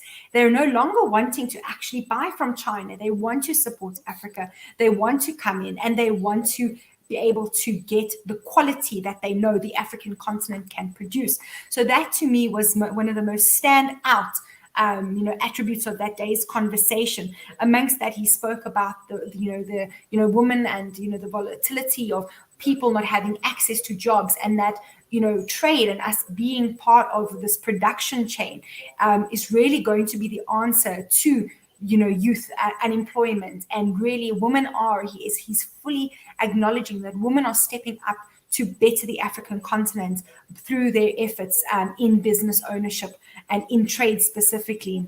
So it was just wonderful to see how it all came together in the conversation, to know that everything that the AWT stands for, everything that every woman stands for that took part in the AWT in South Africa, we are all moving in the right direction with the AFCFTA, which is so exciting.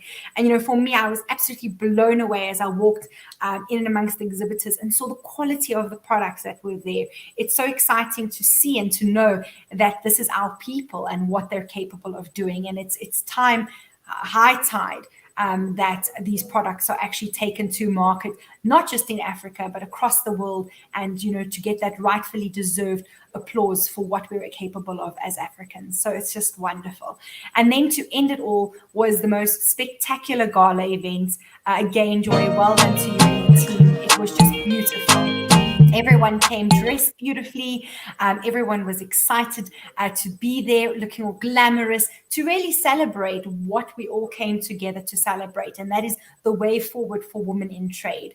And we had some great speakers there. We had Dr. Odon. We had, just every individual coming forward, sharing a little bit about their perspectives of how the day went. We had a wonderful speaker as well, all the way from Germany as well. His name escapes me now, but it was just such a beautiful evening, and a big well done to the very, very, honorable award winners that evening, who really deserved the awards that they received. And it was just exciting to see everyone come together to close this chapter of the year in good coordinates, and just with just an absolutely spectacular venue as well.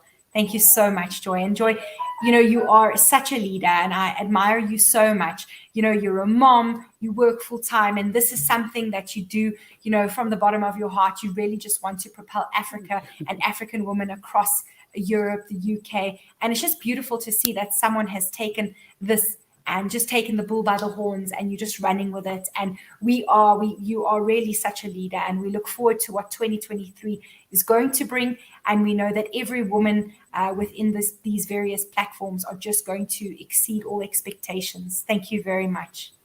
Thank you. Thanks so much, Melissa. Without people like you supporting, everybody has their strength, and that's what the beauty about the Ubuntu. And South Africa, you're leading with this Ubuntu, and that's why I think this should be spread everywhere around the world, because it's so important that we support each other. Each one has it. I can only do so much, but who else is there to support me the other part, so that we close this, I call it still a value chain. It's the same thing in the business. The value chain is so huge.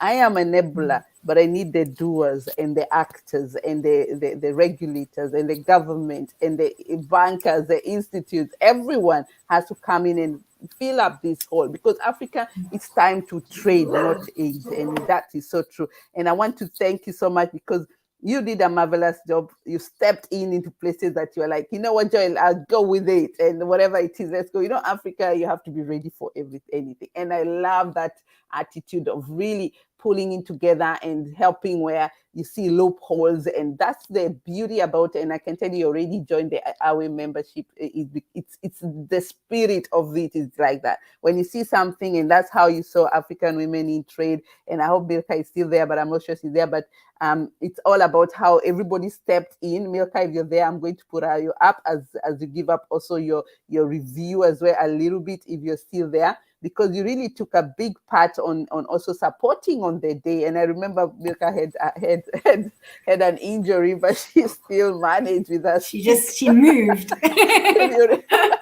Nobody saw the injury. We saw Milka. Oh my boy, how was for you? Because you also took a major role being an AWE member, putting in South Africa, never been South Africa, in an event which you halfly were involved, but fully engaged, and you took it up. How was your feedback on that?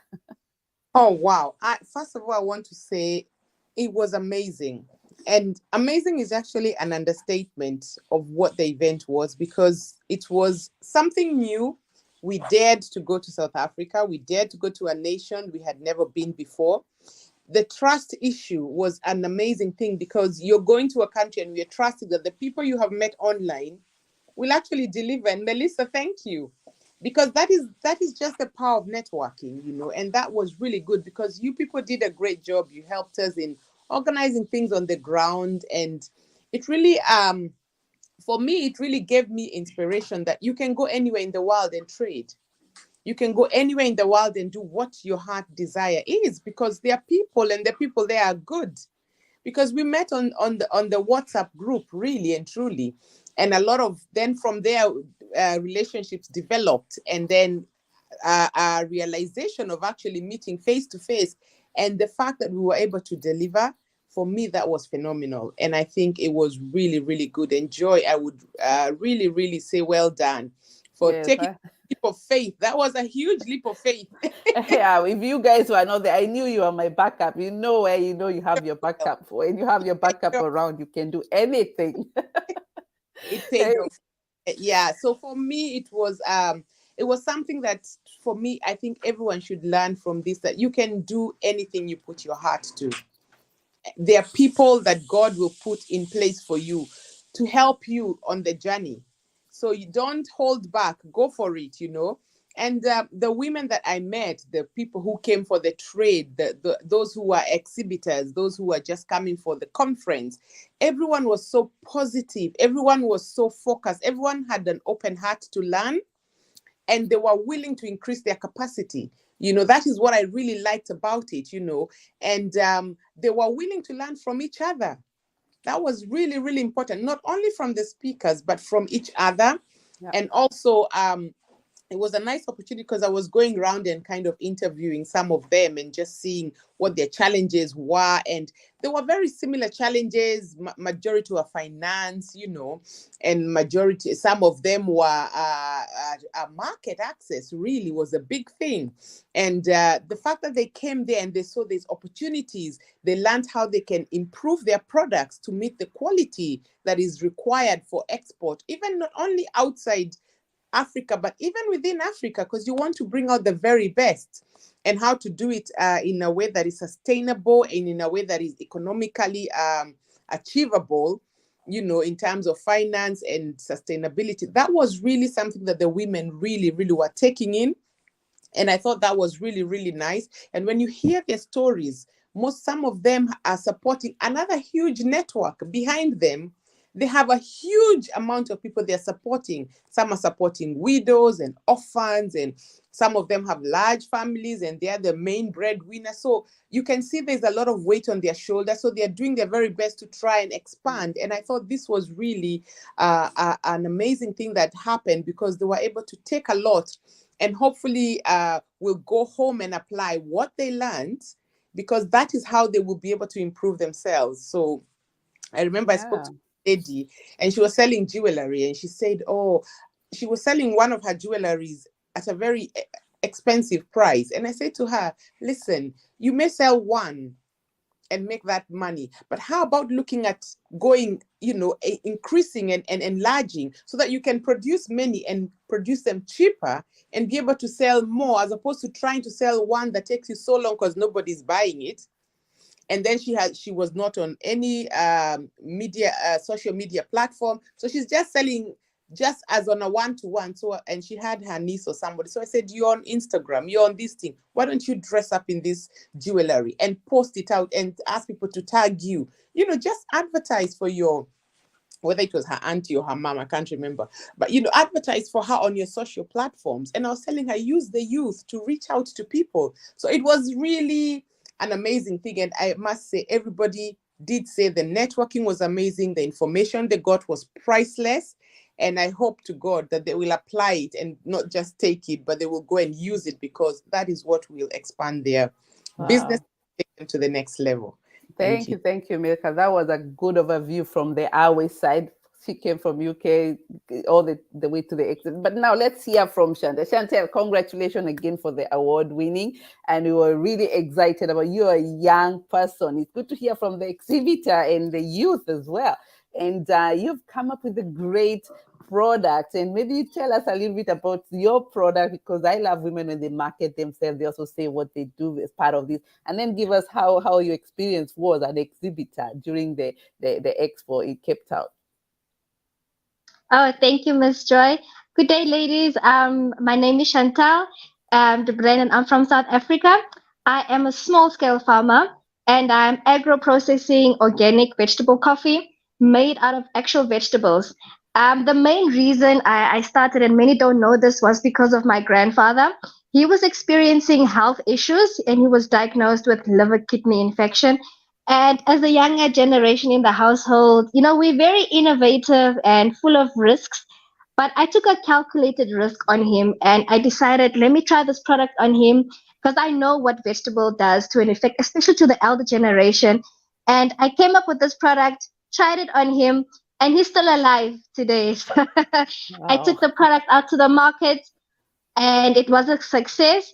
And however, when I landed the opportunity to visit the AWT, I'm going to be honest, I did not know what to expect. I just thought that I'm going into a foreign place and I'm going to experience people that I have never met. And what I can really say is that it has really challenged me out of my comfort zone.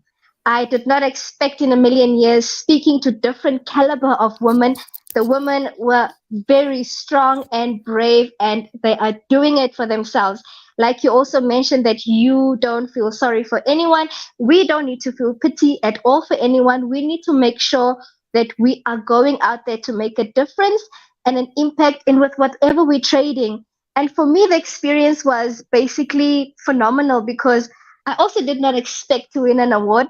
But then again, it made me realize that speaking to the right people, mingling with the right people, and having the correct conversation with the correct people will lead you to a room that you did not expect could ever happen to you.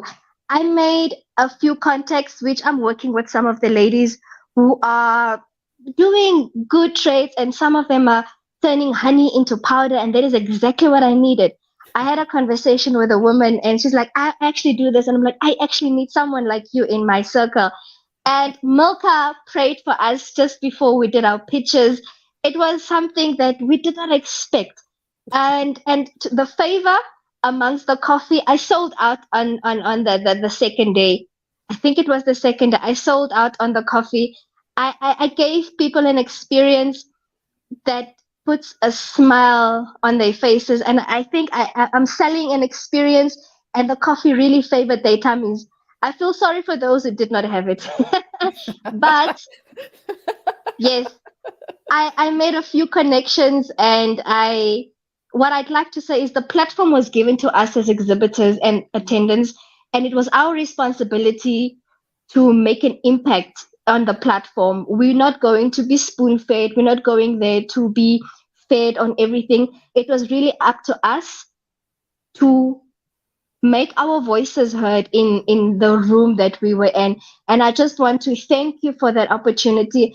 I'd also like to say, as exhibitors, we used to an open field. We're not very fond of a closed up area, because we were a bit worried about, are people going to come see us? But I also think that the positive mindset of me was that the right people came into the room, and that is why I made the connections, and it just led to another lead. It led to another sale. It led to another way of making business.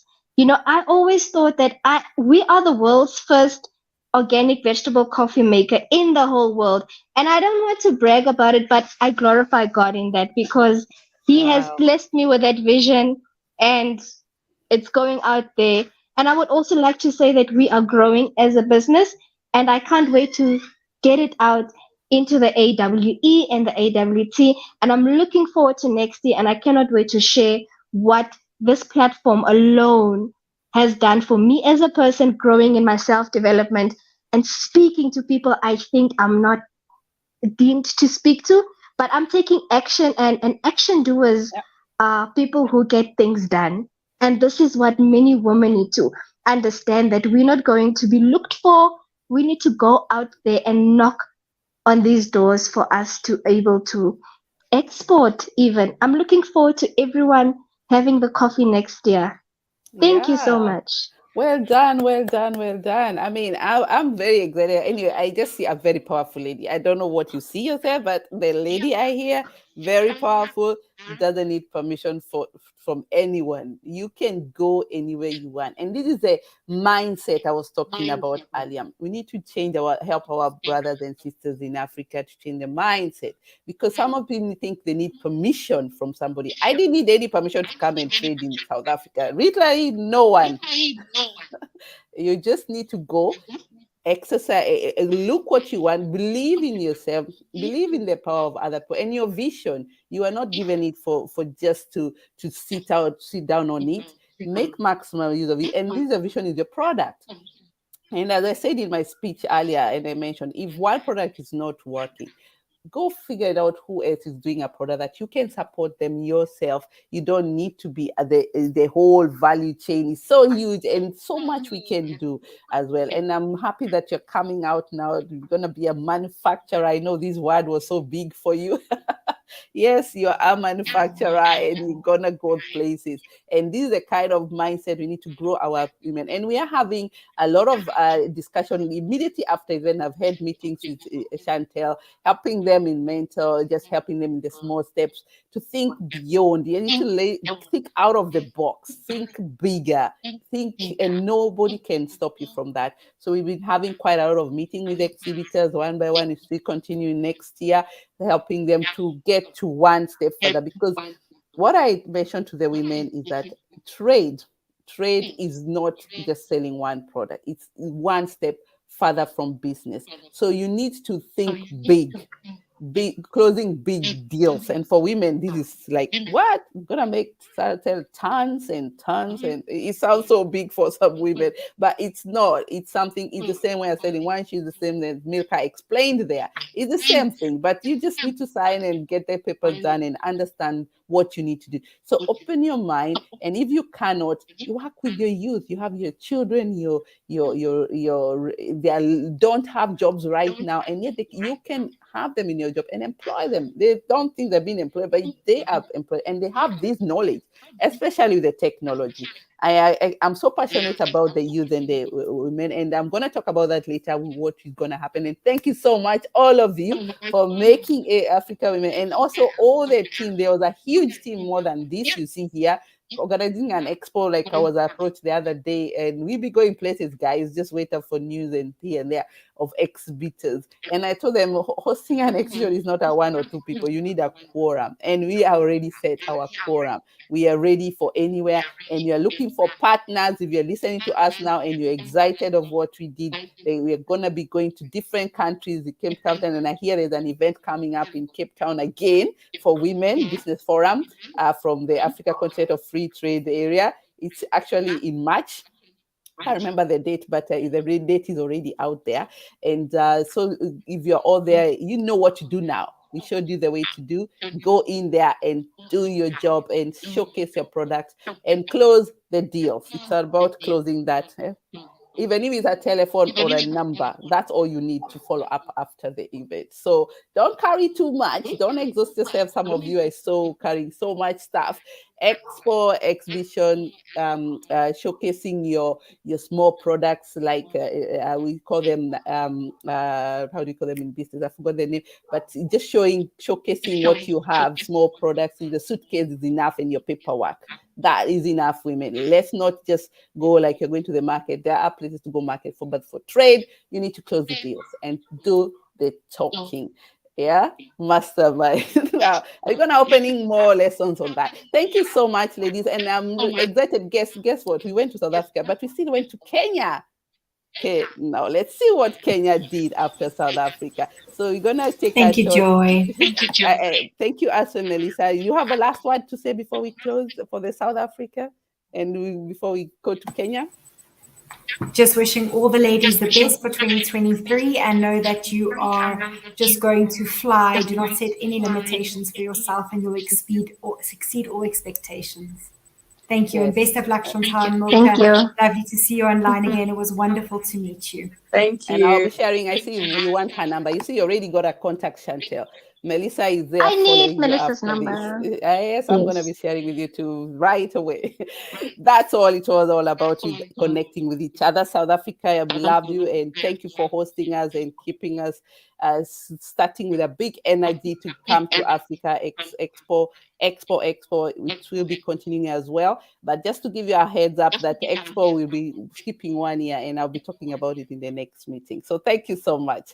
So ladies, we're gonna go back now to Kenya. Kenya has been another area that we really I hope Judy you're there, because Judy and hi Judy, you're there. Well done. Oh, you're in the dark. Can you see me? I'm in You're the very dark. You need a torch in front of your face. We don't see you. So as you find some more light on your side, we're going to share a small video. What we did actually the event in Kenya was just a last minute, and that's why it's a good thing when you have the right network in the right places. Just like saying, let's go to South Africa and have an event in 2 months. Right now you can do it because you build your network, and that's the same thing that happened in Kenya. We went to Kenya and we said, well, I'm there, let's see what. I was amazed. The women came very quickly. They knew what they have to do, and there's products were already set for us. It was amazing. And I'm going to show you a clip.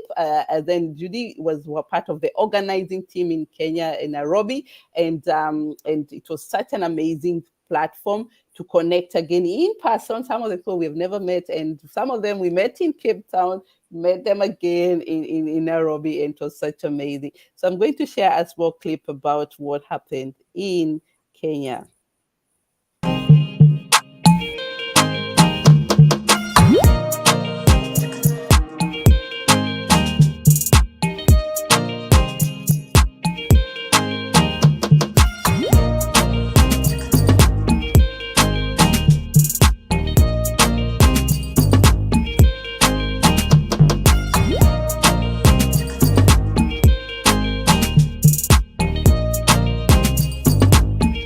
Welcome. We're here at the meet and greet for the Africa Women in Europe and Africa Women in Trade event at the Methodist Resort and Conference Center. We are here with our very exciting sponsors, partners who are doing great things for women and men in Africa when it comes to investments. I'd like to ask you, Mr. Newton Minor, you are the Deputy Marketing Director at Harry Homes. Could you tell us more about the products that you're offering in the marketplace? We are so privileged because we are here to appreciate the women and the entire diaspora people because of the support that they have given unto our company, Harry Homes. So what we have at Harry Homes, we have land, we have housing projects where we range from apartments, we are doing bungalows, and we are also doing maisonets. And we have come up with a very good product for the diaspora, the holiday homes, where you can invest in the same holiday home, and at the end of the day, it give you return on investment. So we always say, why Harry Homes? So number one, we do what we call feasibility study. When we are doing our projects, we do a feasibility study for purposes of return on investment. We do strategic projects where when you buy that project, at the end of the day, if it is for investment, you can be able to realize your money in a very short time. My name is Judy Minor, the CEO and founder of Siafu Leather. Siafu Leather manufactures bespoke leather and canvas products. So what we have at display here are a few of the products that we work on. We manufacture with locally produced materials and we sell locally with an aim of going globally, but first capturing the African market. We want to penetrate the African market and be a leader in the African market, understand the African market and what the live color, the flair which is associated with Africans. So all that, as you can see, we have products here which are laced with our local Maasai colors and products. So we are able to infuse all that into leather. Leather is normally known to be dull and drab, but we've gone a niche higher and done a lot of color on our products to show what is African and the color and life we have in the African products. Yeah, so we recently launched a shop at the current Crossroads Mall where we're able to showcase all our products. So other than manufacturing and coming from doing the cottage industry right from home, and now we've opened a workshop and grown further to open a shop. And we are also found online in all the online platforms, that is Facebook, Instagram, our website, where you can be able to buy and also contact us if you need a custom-made product from our shops. So we hope to grow not only in the country, but across borders and eventually globally. We're here very excited to be with one of our sponsors who has partnered with us to make sure that this event is put together for the diaspora and diaspora returnees. So Mr. Ken Mugo. I want to thank all the diaspora members of AWE and AWT. As Madaraka Homes, we are here, we want to change the narrative of property ownership. We want everyone to own a property, and our properties are quite affordable, and we are giving a flexible payment plan. For example, we have a property in Malindi going for a cash 100,000 and in installments 115, and you only need to do a deposit of 35,000 and you start the journey of property ownership. We have other different properties in different places in different prices, and in terms of flexibility, I don't think there is any other company in Kenya offering such a flexible payment plan. Hi everyone, my name is Eva Oguna. I'm the lead designer for Angaza from the land of the Maasai, a Europe-based African clothing shop, and here we are based in Nairobi at Tomboya Street. So today we just came here at the AWE event, and we were showcasing our small designs, the few stuff that we have currently. Like now we have jackets for women, and then we have also bomber jackets for men. These are 2-in-1, so you can wear the plain side and also wear this other side when you feel like. Also, this one is the same.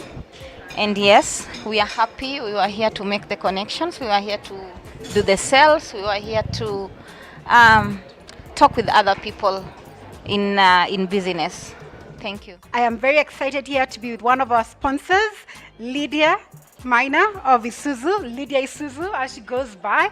And I'm very excited to have you here because I would like you to tell our members and the people watching, what is it that you're doing at Isuzu specifically for businesses, organization, even farmers, so that they can reach out to you for transportation?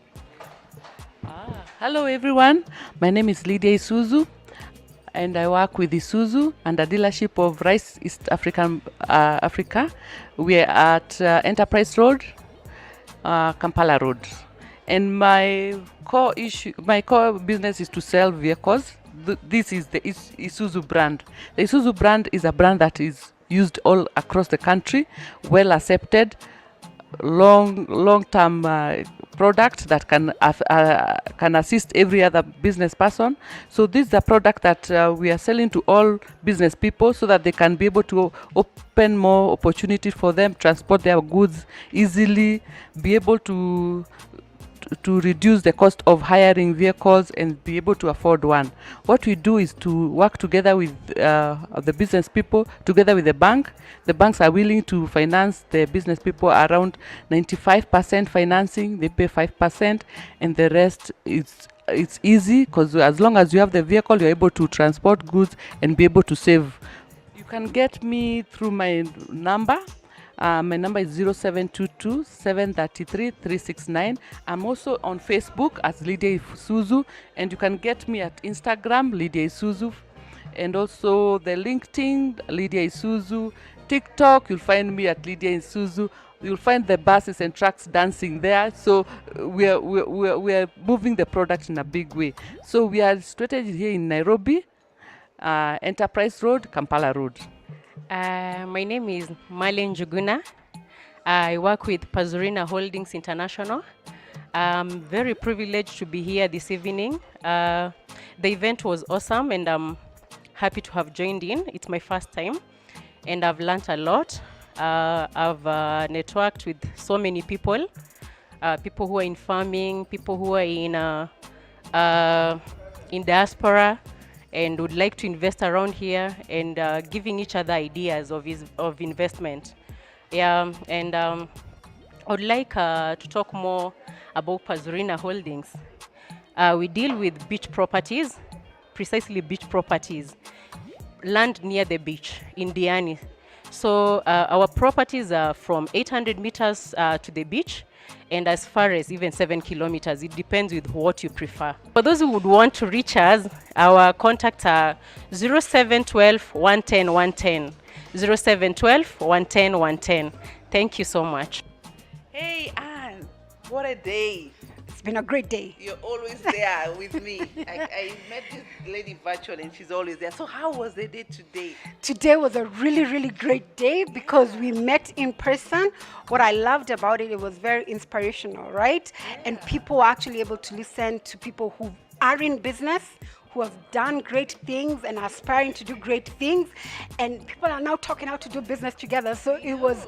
That is why we need to meet more often, right? In person. I get yes. We should be doing this more often. We should do it more often. And when did they meet you first? In Kenya? No. Can you imagine?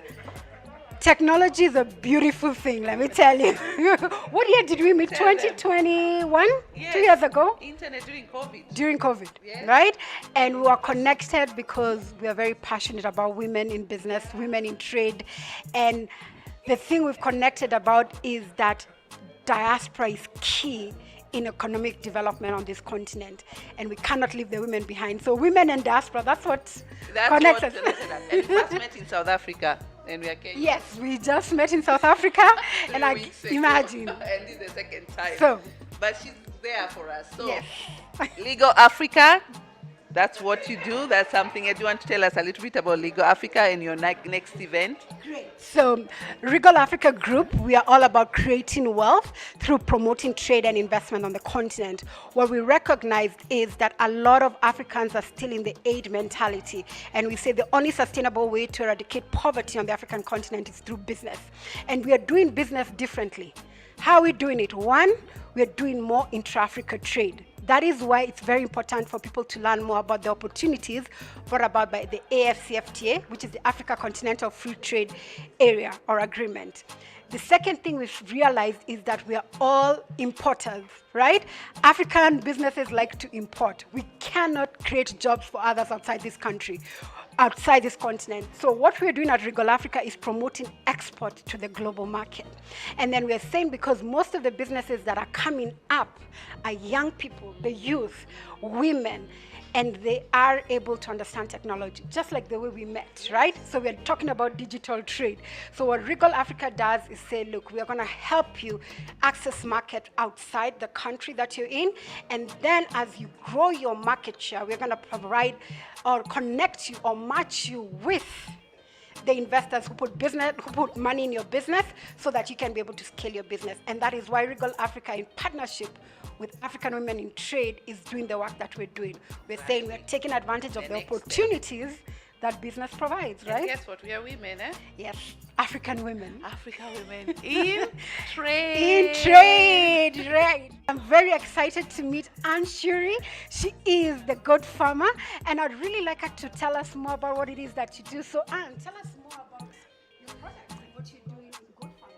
My name is Anne Shuri. I'm a dairy goat farmer, but from our milk, we make skincare products. We make goat milk range of soaps and goat milk face and body cream for our skins, for people who have eczema, psoriasis, or anybody else who wants good nutrition for their skin. Thank you, Anne, for sharing that. Now, you know, we talked about African women in trade being here. People from the diaspora returnees, we're seeing the opportunity of trade in the continent. What is very interesting is you're adding value to goat milk, right? Which is a wonderful thing. So I'd like you to tell us, what is your vision for getting your product into the African market?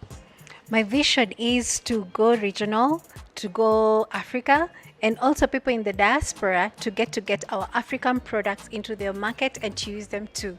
Because now we are more innovative and we are adding value to our resources back at home. Thank you, Anne. It's so great to actually see great African brands that are being born on this continent, that are able to provide the products to the rest of the continent. And as you said, you're targeting the diaspora. So diaspora, where you are, listen in. You can buy Anne Shiri's products, exotic. Maybe tell us where we can find them. Are you online? Yes. I'm on Facebook. I'm on Instagram. My brand name is Exotic Lead Organics. Probably they'll show it down there and you can get connected. You can make your orders. Wow, wow, what a day. Kenya, Nairobi, we are at the Methodist guest house and we had a very, very, very busy afternoon. Come dinner, very selected guests, of course, entrepreneur women, a diaspora mixed with a lot of mindset. And what I like about African women in Europe is that they're ready to go, they're ready to gel, they're entrepreneur, ready to network with each other. And we have seen this throughout the day. We have seen them connecting. We have seen them exchanging cards, which is the most important part to follow the business. We have seen a lot of conversation going that we'll only know after the business has been launched. And now that is networking. And we need to continue these stories. We need to connect, creating more platform, diaspora, connecting with each other in the continent. It's our time now. And I really want to encourage you to come here. Also, grab yourself one of these books that we have been having here. We have had t-shirts last time you saw us in South Africa. We still have AWT t-shirts for sale. We have books. We are going to live here. You can get them at the textbook center. We're going to be taking that. That's our first book about us, diaspora, because we talk a lot of things about when we come and travel and we don't say how it is. We want to encourage you to do that. And also, we also have the volume 2. Check out on that. You can order it from us. It's already here in Kenya.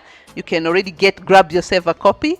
You can write us an email and we'll be reaching out to you. So thank you everyone who made time to come today. It was really important to connect with one another and really exchange. There's so much when we really talk about what we do, especially women. Speak up.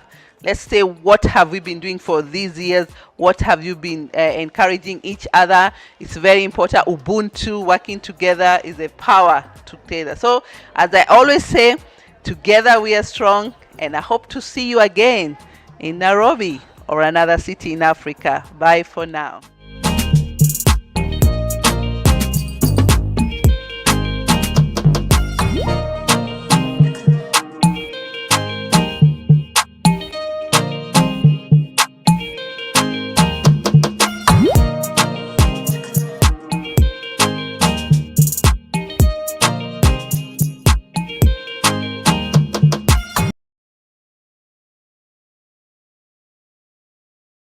You can hear me now. Yes, yes, yes. You have seen that we are traveling, we are going places, but together, as I say, together we are strong. Ubuntu, Kenya, you did a marvelous. Thank you, Judy, for organizing that, and your team, of course. Anne Gaida was also there. She missed it. She was also in Cape Town. She couldn't join us today. A big thank you to you, always following us and supporting us throughout the platform as we're going on. And Judy, tell us, how was the feeling? Because the other part that we didn't mention here, we also had people like you who have been doing a project like Vidu project. Some of the Vidu project, if you haven't heard about it and you're a diaspora, here is a diaspora. I think it's still going on as well, although they celebrated a little bit not long ago. But it's all about how diaspora are connecting with their fellow family members or friends and building a business together. And it's a 50-50 where you remove 50 and the government, the German government and Switzerland, Holland as well, they are able to connect with their family in Kenya, Togo, Cameroon. I'm not sure about Togo, but I think Togo is Cameroon, and a few other countries there that you can already combine. If you haven't seen it, check out www.vidu.africa. Yes, and but today is not about that, but we did talk about this because Judy, you shared quite a lot about it. Maybe you can tell us a little bit, because one of the speakers, our guest of honor, was from there. Okay. Hi everyone. It's a Merry Christmas to everyone, and I'm happy now. Again, we are coming to an end of the year. I'm so happy that AWT has taken us so far. Thank you so much, our founder Joy, for having given us an opportunity to share, even to network with other people in different events. And we are happy that we managed to do one in Kenya, something that actually Kenya was the first event that was done when AWE was starting. Yeah. So we are privileged to have had a good event end of this year. It was actually held on 1st of December. We are so happy that we were managed. It was actually a short time. We were given it was a short plan time, and we managed, and it was a good event.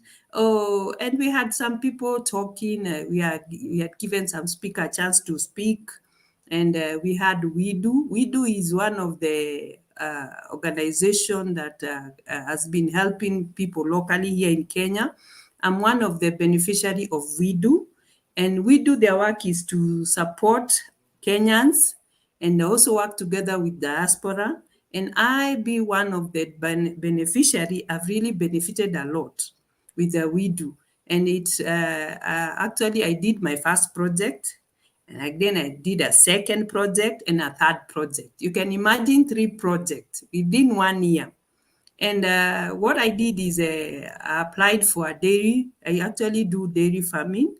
I call my farm AWE Farmers, and I'm happy that it is through GIZ support that I managed to start the dairy farming. And to me, it has really helped me a lot.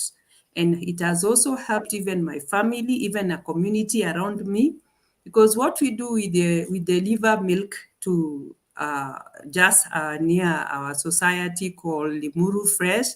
We also deliver our milk to Brookside. And we are happy that, I personally am happy that I've achieved a lot through this. And it is through WeDo that I can say I'm a proud farmer, and I'm ready to learn more about doing farming. And it's not that it doesn't have challenges. There are challenges, but day by day we go learning. And it is a privilege to be a farmer, and I'm happy for that. Yeah, and I'm happy that you took the challenge. And the video is a commission of 2. So I was sponsor. They call us partners or Donor. sponsors or donor. I don't Donor. remember. Donor. Okay, donor. So we are the donors. So you have the 50-50 option. And I'm happy that you took the time, because most of the family members out there, they didn't take advantage of this, because I don't know, it's an idea of being given for free, but they don't want to do the work. So they're happy to be fed. Yeah, you know, the remittance money we send.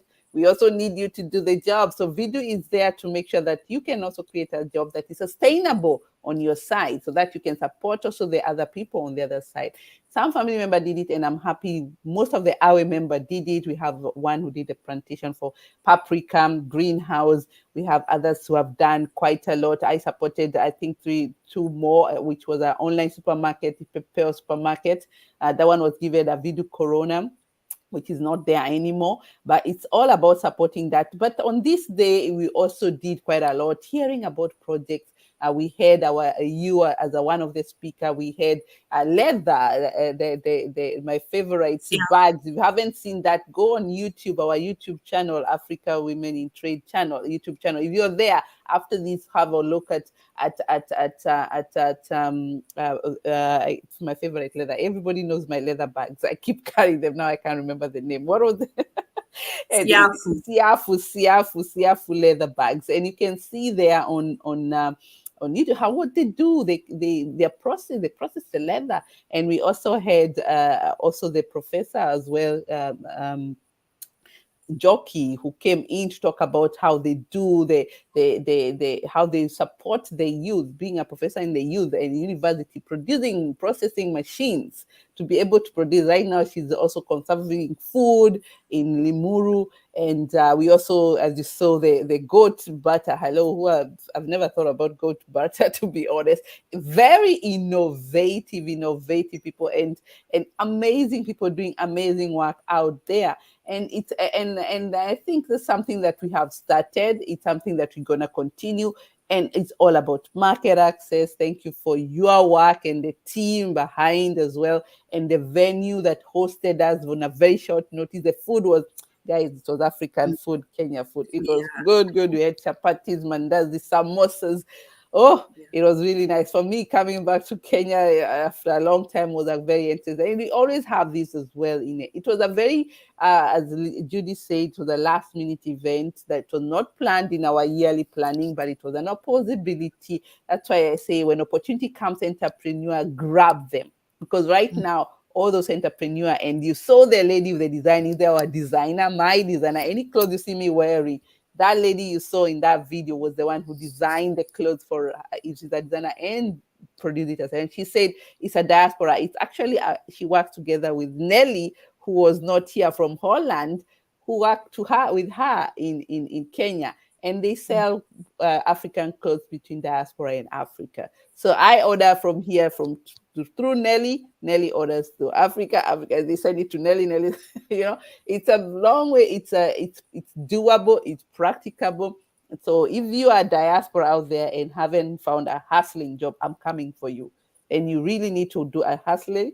We call hustler. Hustling is a side job, meaning you have your main job and you know you're very busy with your jobs where you are, but there's an opportunity to do this. So Judy, how can we encourage more Kenyans and the women? And I know they're already empowered. Right now is market access. What are they talking about? What is the biggest issue right now in Kenya? Oh, here in Kenya, the issue is getting the market from Europe and also from US.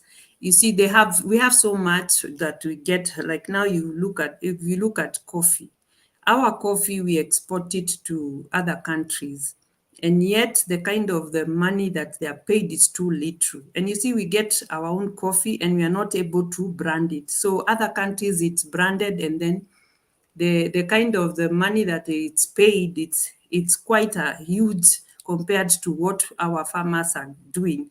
You find our farmers do a lot, but the kind of money they are paid, it's too little. I realize also when it comes to milk, can you imagine our milk here in Kenya from our dairy farmers? We are able to make yogurt. Once we make the yogurt, it is sold to China.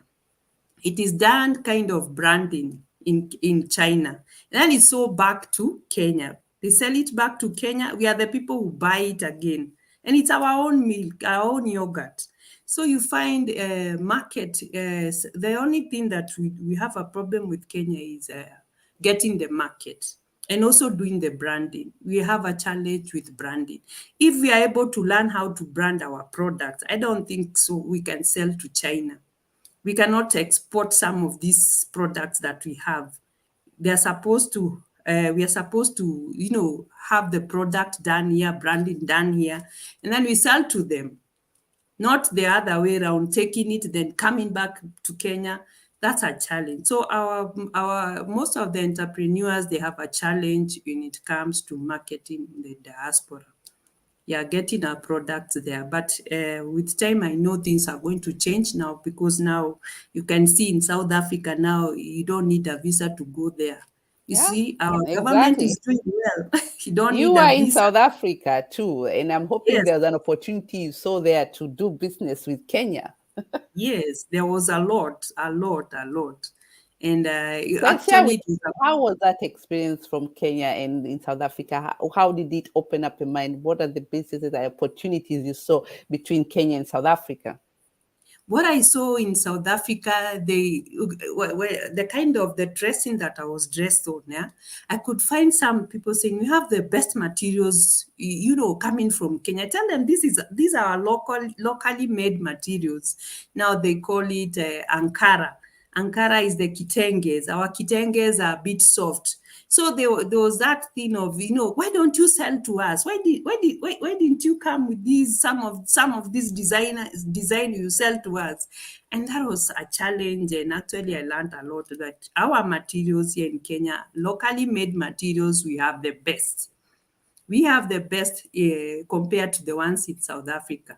When it comes to all those the earrings and those ornaments, all those things, you find our Kenya product, the Maasai things. If you've ever been to the Maasai land. You find they make the beads. Our beads they are very nice and very strong compared to the one for South Africa. So there's a lot to do with trade with South Africa. Now that the visas, no more visas, now it is easy for us to trade. Yes, and we yes. thank God for the government. Yes, that was a great opportunity. I was so surprised we had just left South Africa and they say there is no visa, and yet we had to look for a visa for all of you from Kenya who are coming, and now you can go. Melissa, I think she has had you. They're all looking forward to really finding businesses and designers, as you said. And I'm impressed, very much impressed in Kenya, because there is a big house in the city center. It's called Textile. What did you tell me? It was called Nairobi Textile. Nairobi Textile. Huge, Yeah. a lot of tailors and making all these clothes within 2 days, 1 day. Most of the designs I'm wearing are made actually within 1 day, So there is so much opportunities there between South Africa and Kenya. You can start taking advantage of. If you're in Kenya right now, you're in South Africa, start finding out what can you do. Coffee doesn't need to come to Europe. Trust me, we have enough of this. I call them mafia traders. They don't need that. Where the market is in the continent. That's what we're trying to preach in the AFCFTA, the Africa Continental Free Trade Area. Is about taking those products to another country without and you have all these tariffs that have been reduced, a lot of protocols that are going to be changed in terms of making trade easier, and so much that are going. That's why we're here as African Women to inform you what is happening. So right now, you can trade in all these countries with very little barriers, and we are going to be doing that right now from 2020. So thank you so much, Judy, for joining us today, and all the others who have been here. Kenya was the last one, and this is not going to be the end. As you say, we were already in Kenya before. This was a quick one. That's why it was easier to organize. And thank you for your team who have been very hardworking to put this together in Kenya. In Kenya, I know right now with the new president, we are going to go far. There is quite a lot for small miss there, Mashenani women, all that. There is so much that you're going to put through, and you're working away. But you can only do this when you work together. So thank you so much for your time.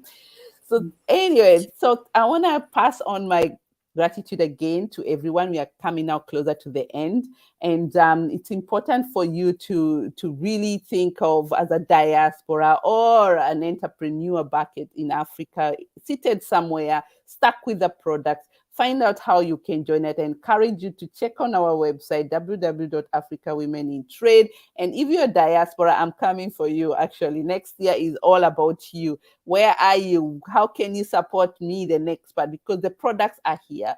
I was given a lot of samples to bring with me, all seated here, and we're gonna be looking back. And that's what I'm going to go to you right now. What are the plans for AWT for 2023? So I'm sure we have been here for so long, almost 2 hours, and I really wanted to make sure that you have got all the information that you need. But I'm going to start with the African Women in Trade, since it was the last one. We have really, you said very loud and clear, market access. Right from the expo, we have been together for 2 years. We formed friendship. And if you haven't know about us, check us our website, www.africawomenintrade.com. We have so much information there. We have webinars going on. So what's going to happen next year, we're going to do accessing is market access. So market access will be our number one. And we have 4 pillars in the African Women in Trade. That we have the information, market access, investments and grants, and we have the capacity building. So we'll be focusing on 2: market access and capacity building in towards the market access. AWT will work with country representative to find out markets for its member in their own country, to share exhibition organization in their respective country. As you know, we have representatives not in all the countries, but we have most. All these countries are going to be sharing with you. We have WhatsApp groups that they'll be sharing with you exhibitions that are going on. And if you're out there and you have any exhibition coming up in any of the country coming up, please share with us info africawomenintrade@gmail.com, because we need to share this information. What we realize, there's so much going on, and women want have no idea that this information is going out there and even it's existing. If you are hosting an event, please email us, and we do have an emailing box. We email our members on a daily basis, whenever we see it on LinkedIn, on Facebook, anywhere, and we share this on a daily basis on our email, on our emailing to all the members who have registered, and some of them on the WhatsApp group. So we encourage you to share with us.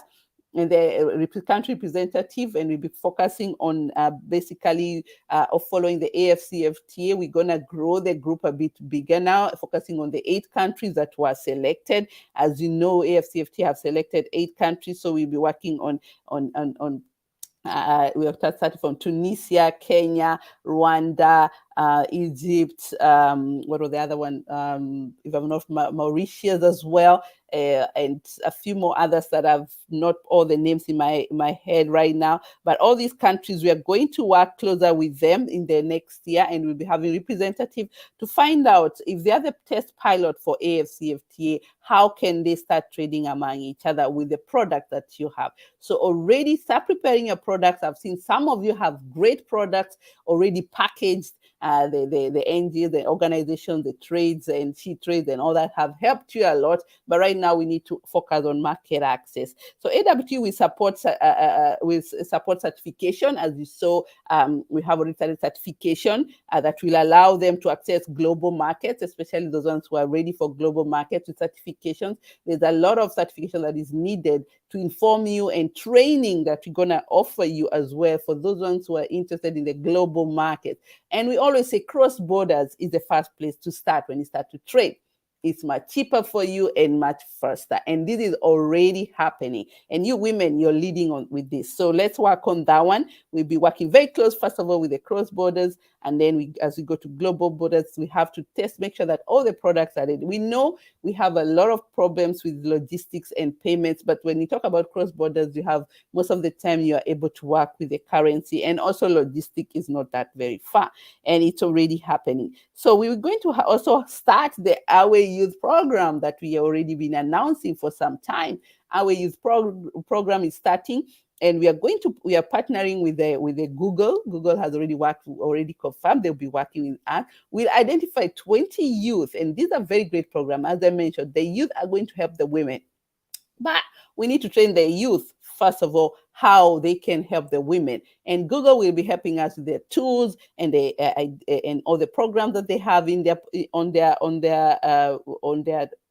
the Google tools that they're useful for traders for trading. Yeah. So the women will be trained in parallel by the youth as a test to see whether it's working. If you're an AWT member right now and you have not registered, you should do that. We'll be taking 20 entrepreneurs to do the practice to see. This means going all the way from marketing your product, all the way to creating your website, all the way to prepare your pitch. Remember your pitch. If you don't know how to present yourself, there's no way you can sell, especially with trade. You need to speak up. There will be a lot of this coming up as well. So that is the Women and Youth Program. This is going to start as well. And AWT will be partnering also with other e-commerce solutions, because digitalization is the way to go for trade. We are going to partner with Alibaba. As you all know, they are the gurus in terms of trade, and to give you a good rate to go showcase your products on there for the Africa Women in Trade. ITC as well, we are going to be partnering with Ecom Connect, and I've already shared a bit of the AWT representative already getting trained so that they can train you to go into the e-commerce solutions as well.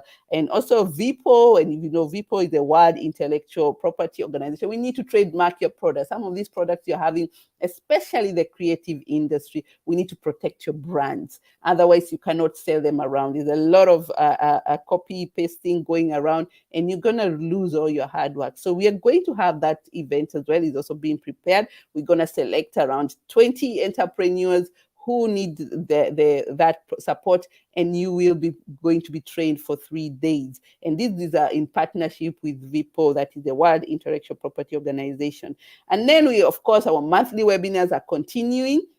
We have a calendar as we speak right now on all our website, AWT and AWE, the same, so that you're all aware what is going on. If you go on the website right now, there's a calendar shared there. Each month there will be somebody presenting. Next month we have the AFCFTA, which will come over to tell us about the 8 countries and how they can start trading among each other. It's something that we'll be working on, and each month is something towards market access. And I want you to remember, all this is all under Africa and market access, which is our pillar number 2, and capacity building, to prepare you to be able to sell your products and to make you reach that level as well. And then we'll be having one-to-one meetings. I've been having one-to-one meetings with most of you entrepreneurs who have registered, and encourage you, reach out to me, but you have to register to be AWT member, so that we help you one step closer to where you are. We know each entrepreneur is different from. We already started with those ones who came from AWT South Africa and Kenya.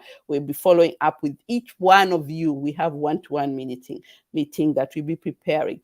And this, we'll be working closely with my admin assistant, Mercy. Will be reaching out to you to organize a meeting. AWT will launch magazine. Yes, we have a good partner who has come up. We're still preparing the proposals and all that.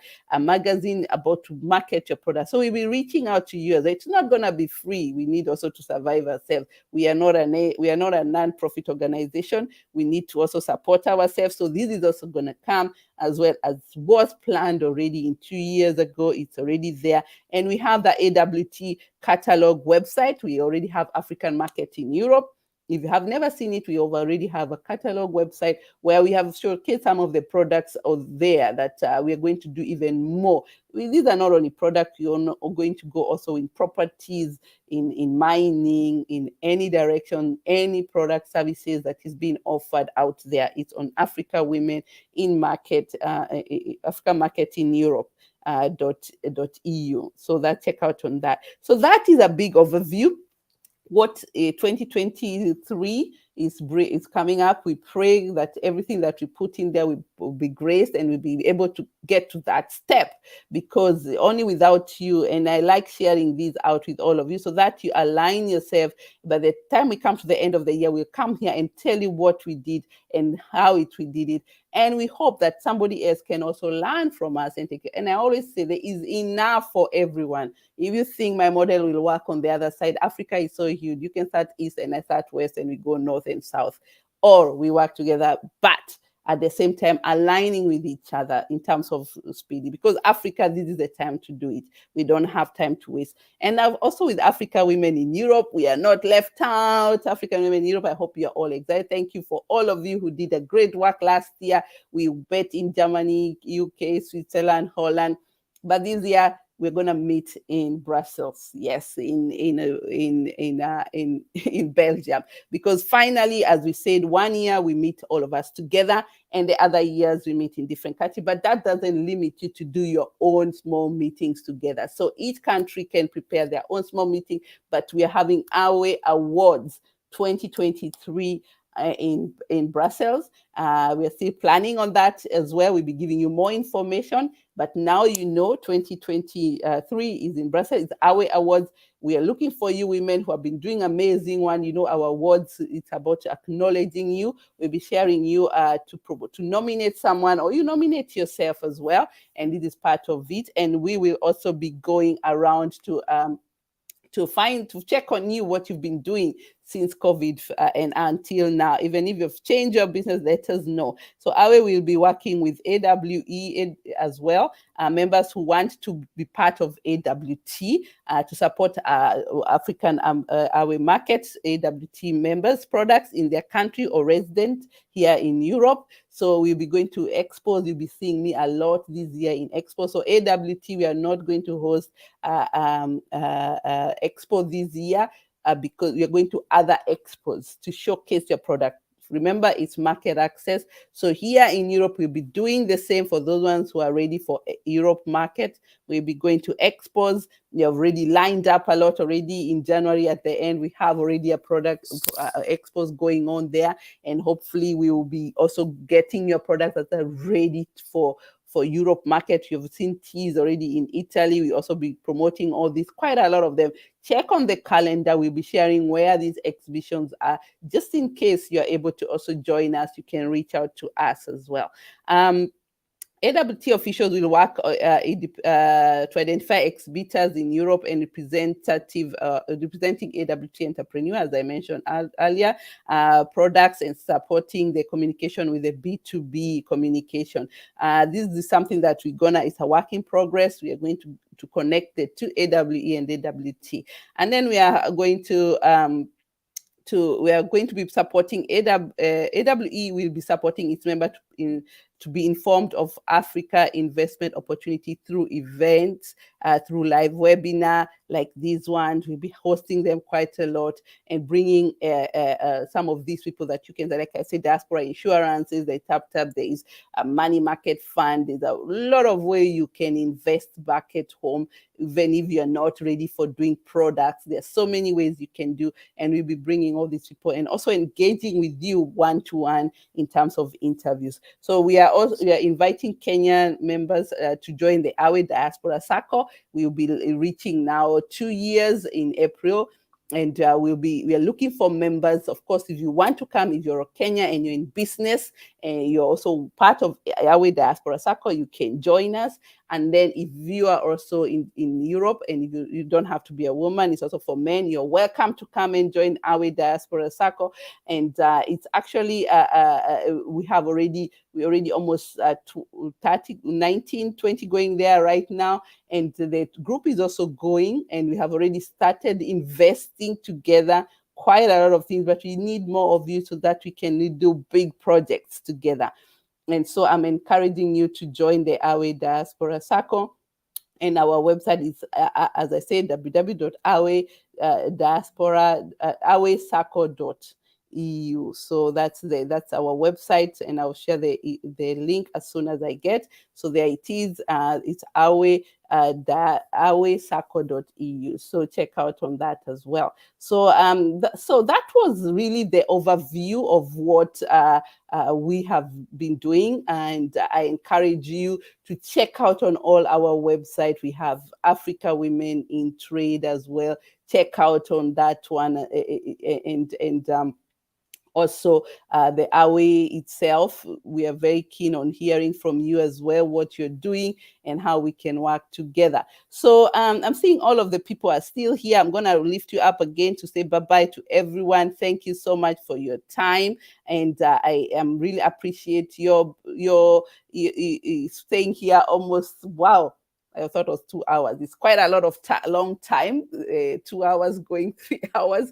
I'm sorry about the long time that I've kept you here. Thank you, Melissa, for being here. Thank you, Judy. Thank you, Chantel. Thank you so much for being here, and Milka as well. I appreciate all of you for making the effort for making this end of the year a very memorable year.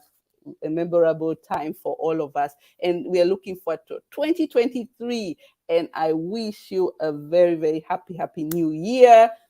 Get yourself rested, ready for the 2023, because there is so much as you have had, and I'll be reaching out to each one of you as we move to the next level. So thank you so much, and happy new year. Bye-bye for now.